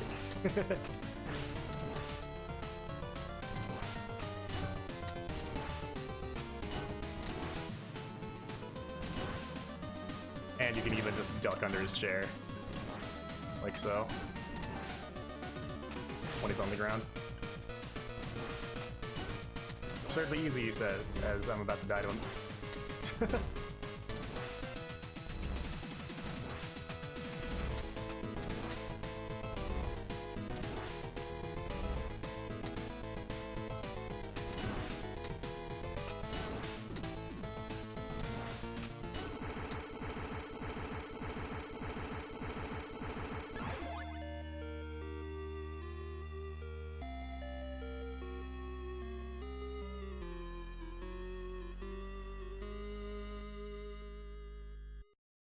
I guess, let me put it another way. I don't think that a story has to have, whether it be subtle or outspoken commentary on a bad action for you to know that it's a bad action, and not every game has to, or not every piece that contains bad content has to preach to its audience, again, whether subtly or explicitly, that this is bad. Like, I don't watch like A Clockwork Orange and see oh shit. I don't watch A Clockwork Orange and see the protagonist like beat a homeless man nearly to death and rape a woman and say, oh, like, why didn't the movie tell me this is bad? It's bad. Obviously, it's bad.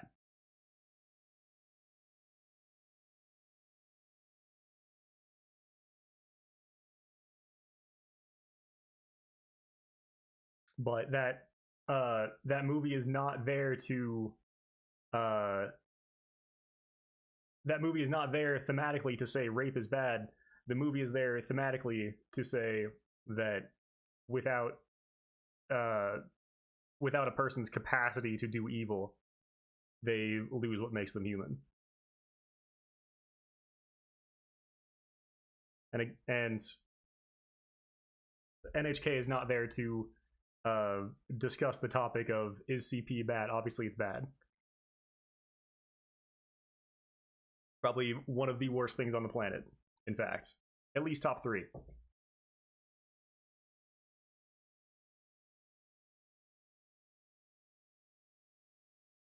It obviously makes a difference whether or not it's something illegal or something still socially acceptable.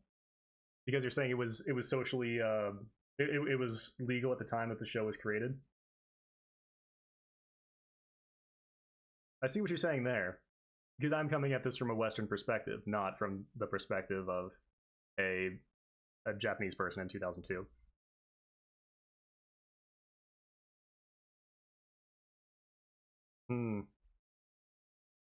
Yeah, that is an extra wrinkle.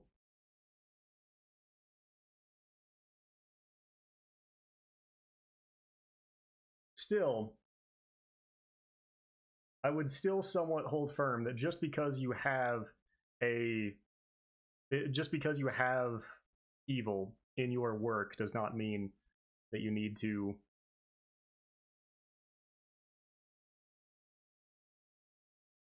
specifically come out and say that that is bad, I guess. I don't know. Another example is like blowing up Alderaan. No one, like Luke doesn't, at the end of episode 6, he doesn't shake his finger in Vader's face and say, oh, you blew up Alderaan, you piece of shit. Or anything more subtly than that. We know that blowing up Alderaan is bad. Now, just because something is legal within a society does not mean that it is not considered bad. I don't know because I'm not Japanese. I was not raised in Japan in 2002. But yeah, that gives more credence to your argument, certainly. Sure you understand the difference in circumstances. Yeah. That is an important distinction to make. You are correct.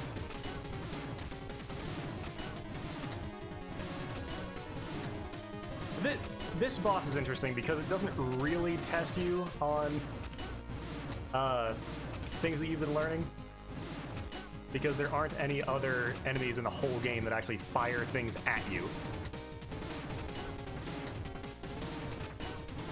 So is it a good final boss? Is it a bad final boss? Eh.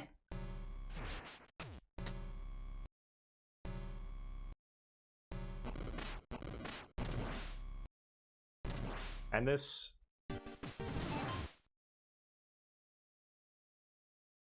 I'm okay with that.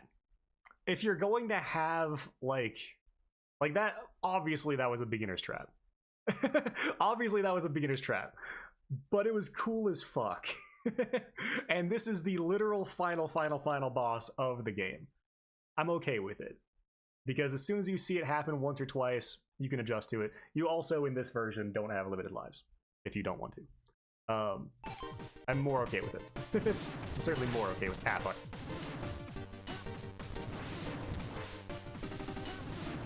However, this second phase I'm not huge on. It's pretty boring. And the iframes of Jashin's tail make it so that you can only get one hit in. So every time you fuck up and die on the third phase, which is pretty tough, you have to come in and do this just boring as shit portion here. Probably could have improved this. Honestly, just taking iframes off of his tail would improve it dramatically. So you get like max 2 hits in there.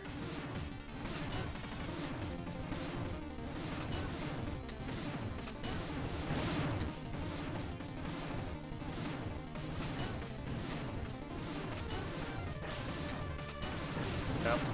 My positioning is a little bit off. The same kind of deal here where you're not actually being tested on anything that you've been tested on.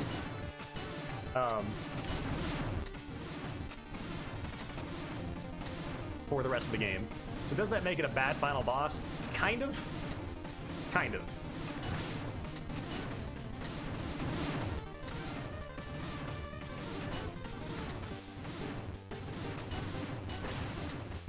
Ouch.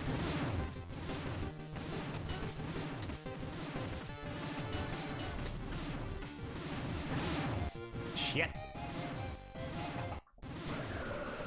And I don't have the strongest grasp on this section yet, so sorry about that. I think you have, it looks like you have a time limit. Or after you hit the orb in the center once, then that's when he shoots those green ones that come super fast at you.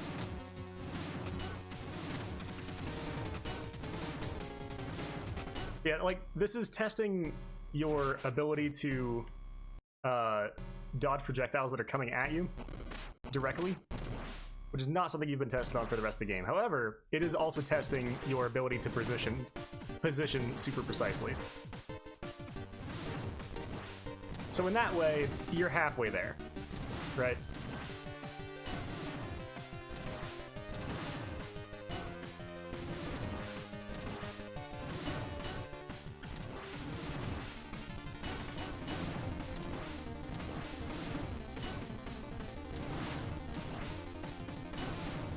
And yeah, with how many iframes the tail has, very, very difficult to get in 2 hits. Unless you get lucky on a cycle like that. This makes that whole section quite tedious indeed. Got this.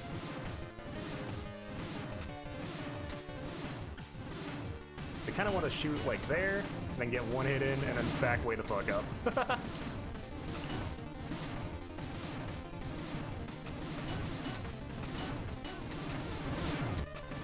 1 or 2.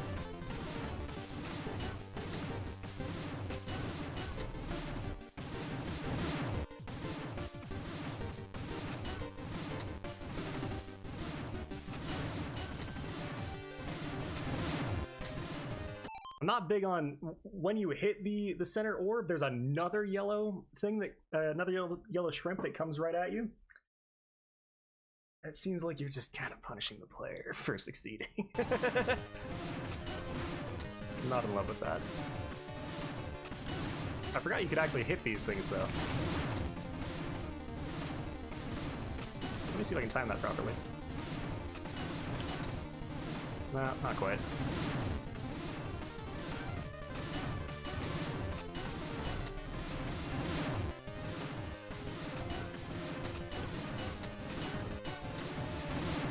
So you do have a, okay, so it's not based on when you actually hit him. You do have a little bit of time to put in some damage. Maybe you could argue that without that extra shrimp coming out, it's a bit too easy. You might be able to argue that. But I've also just fought this boss several times at this point, so I have a better feel for him. Better.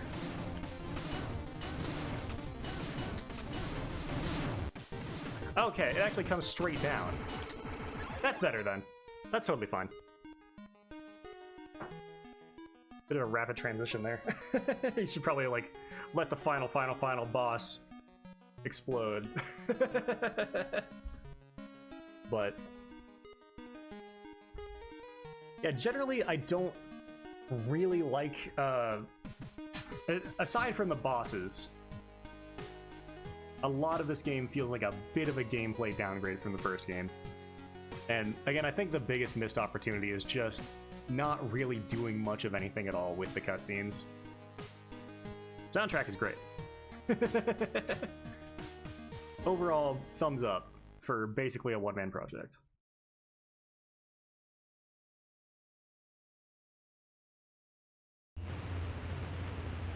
Oh, does the castle actually fall apart? That's a question. In the original, you have like parts of it fall off, but then it's still just there. It actually falls apart. Good work.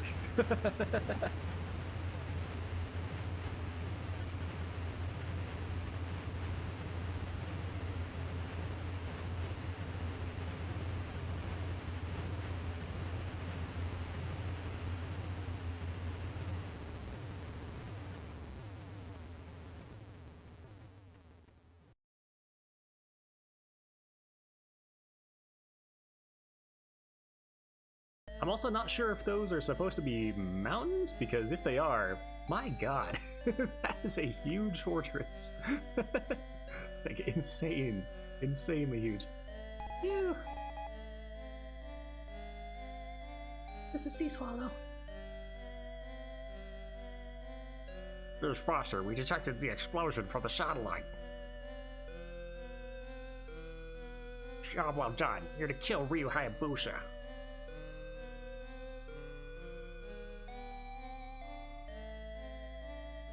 It's a huge-ass mountain, yeah. What? Who are you? That's right. Then take the demon statues. So this was your plan all along. I'll get you yet, Foster. We get him in the third game. You. I get two kinds of payment. The first I have already received. The second is you, Foster. We lost our sick tunes. Oh, I love this song. Yeah, what's the payment you've already received? She's right in front of me.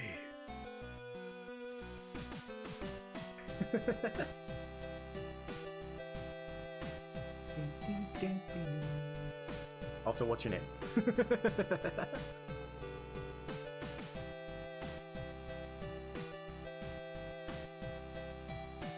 Well, Irene, the sun is rising. Everything is bright now. The darkness is finally over. Oh wait, the second game. Yeah, it's weird. So the Ninja Gaiden 3 is actually a prequel to Ninja Gaiden 2, which is a sequel to this game. So that's weird. But there you go. There is Ninja Gaiden as reinterpreted by MiniMacro Sound. Director, MiniMacro Sound. Music arrangement, MiniMacro Sound. Sound design, MiniMacro Sound. Programming, MiniMacro Sound. Programming help. MiniMacro Sound. Nicholas Patwick, Bucket, and GML scripts. Pixel art, custom edited by MiniMacro Sound. It's kind of like art help by Roxcon, Nuavs, and That Artisan, and Sheepus and Peg. It's kind of like an Eric Chahi game. Or actually, you know what? Hideo Kojima. Game design by MiniMacro Sound. Primary tested by Big Fish. Thanks, Big Fish. And Prim Nuavs and Ace Spark.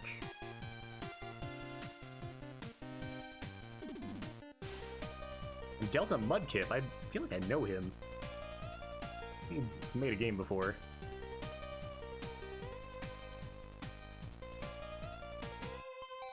Created something by MiniMacro. And special thanks to MiniMacro Sound. Extra healthy video game nerd, Mr. Mike, and football. Thanks, football. You kept me going. I think my only real issue with the soundtrack is that the drums could be a bit punchier to bring it more in line with the NES soundtrack. But at the same time, the NES soundtrack actually loses a bit of the melody because of that. So, either way, however you want to take it.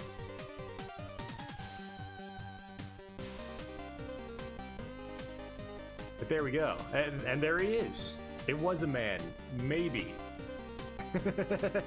Actually reminds me of the end of Snake's Revenge. Just have a picture of his face and it's like, yeah. I did it. Oh man. Well, congrats, dude. You made a game. And yep, that's the end of this stream. I don't know if I'm going to... I don't really rank indie games very often unless they're like pretty high profile. I play a lot of stuff like this, but I don't like to be mean. So A+. But that will probably be the end of the stream for today. I think we finally streamed enough for today. Let me see if there's anything else that I didn't hit here.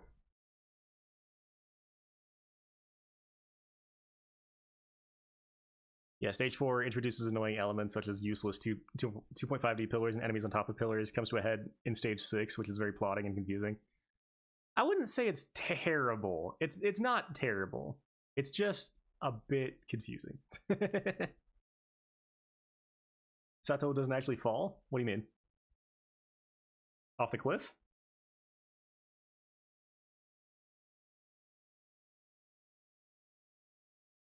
Off the mountain?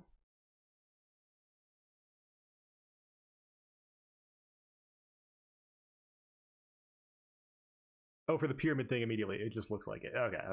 I gotcha. Alright. I'm gonna call it there. Have a good day, random person, or good night. I assume you're still working the night shift if you're reading manga at like, what, 2 in the morning? 3 in the morning?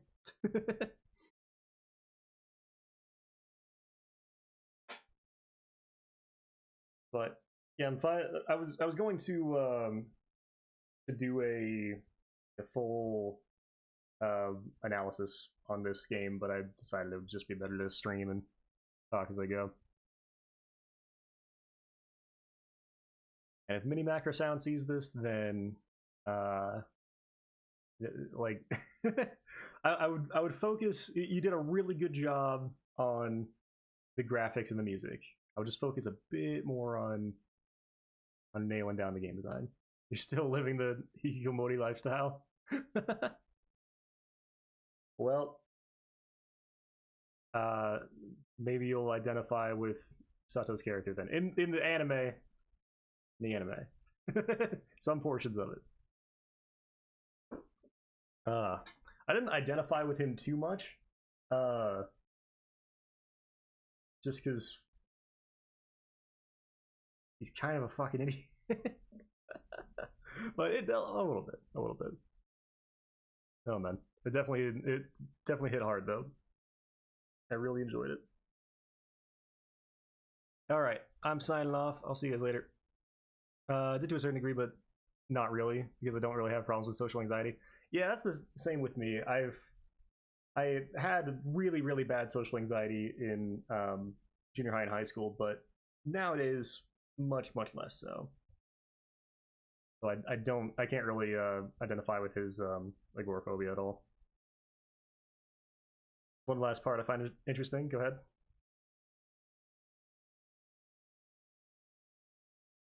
By all means.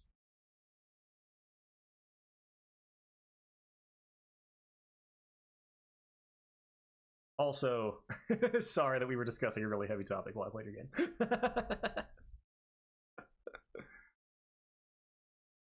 He looks like an adult. He'll be fine. The manga, he's a drug addict, and his delusions are caused by drug abuse. In the anime, he's just a straight up psychotic. Yes, yeah, and he's even more of a drug addict in the light novel. But yeah, I don't know if drug addiction is the most realistic depiction. I don't know.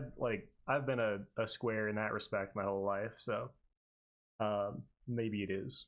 I have no idea. But I think I forget the writer's name. God damn it.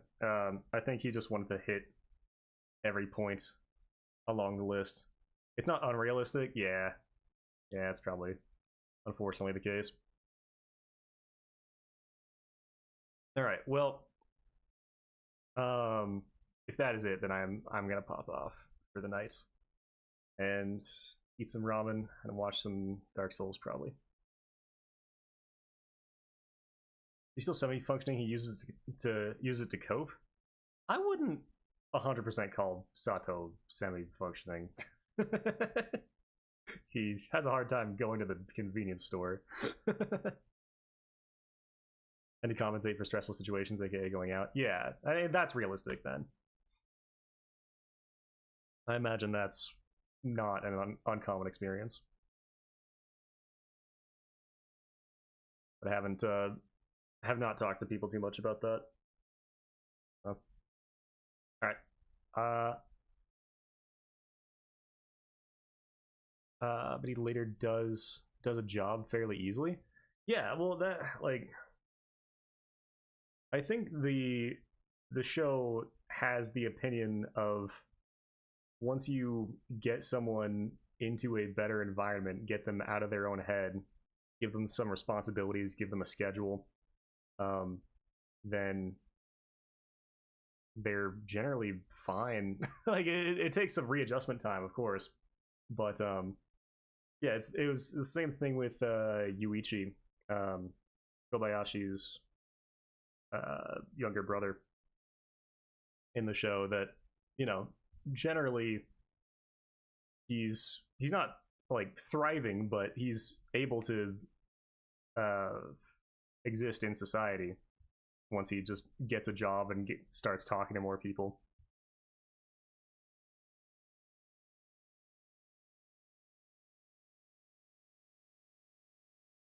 He's not unable to function, but he has hurdles. It's not something that would go long term, but most drug addicts are more like Sato than you realize.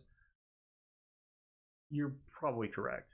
And again, I have very little, actually I have no experience with drug addiction, so use drugs to cope, but won't go into detox if he stopped. Yeah, he's not a regular user as much. I get what you're saying. Witnessed it a lot. Yeah.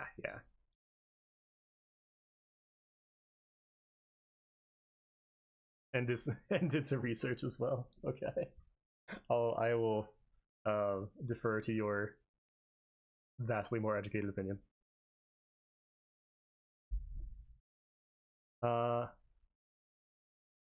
But definitively, I'll see you later. Have a good night and get some sleep if you can. Yep. See you later.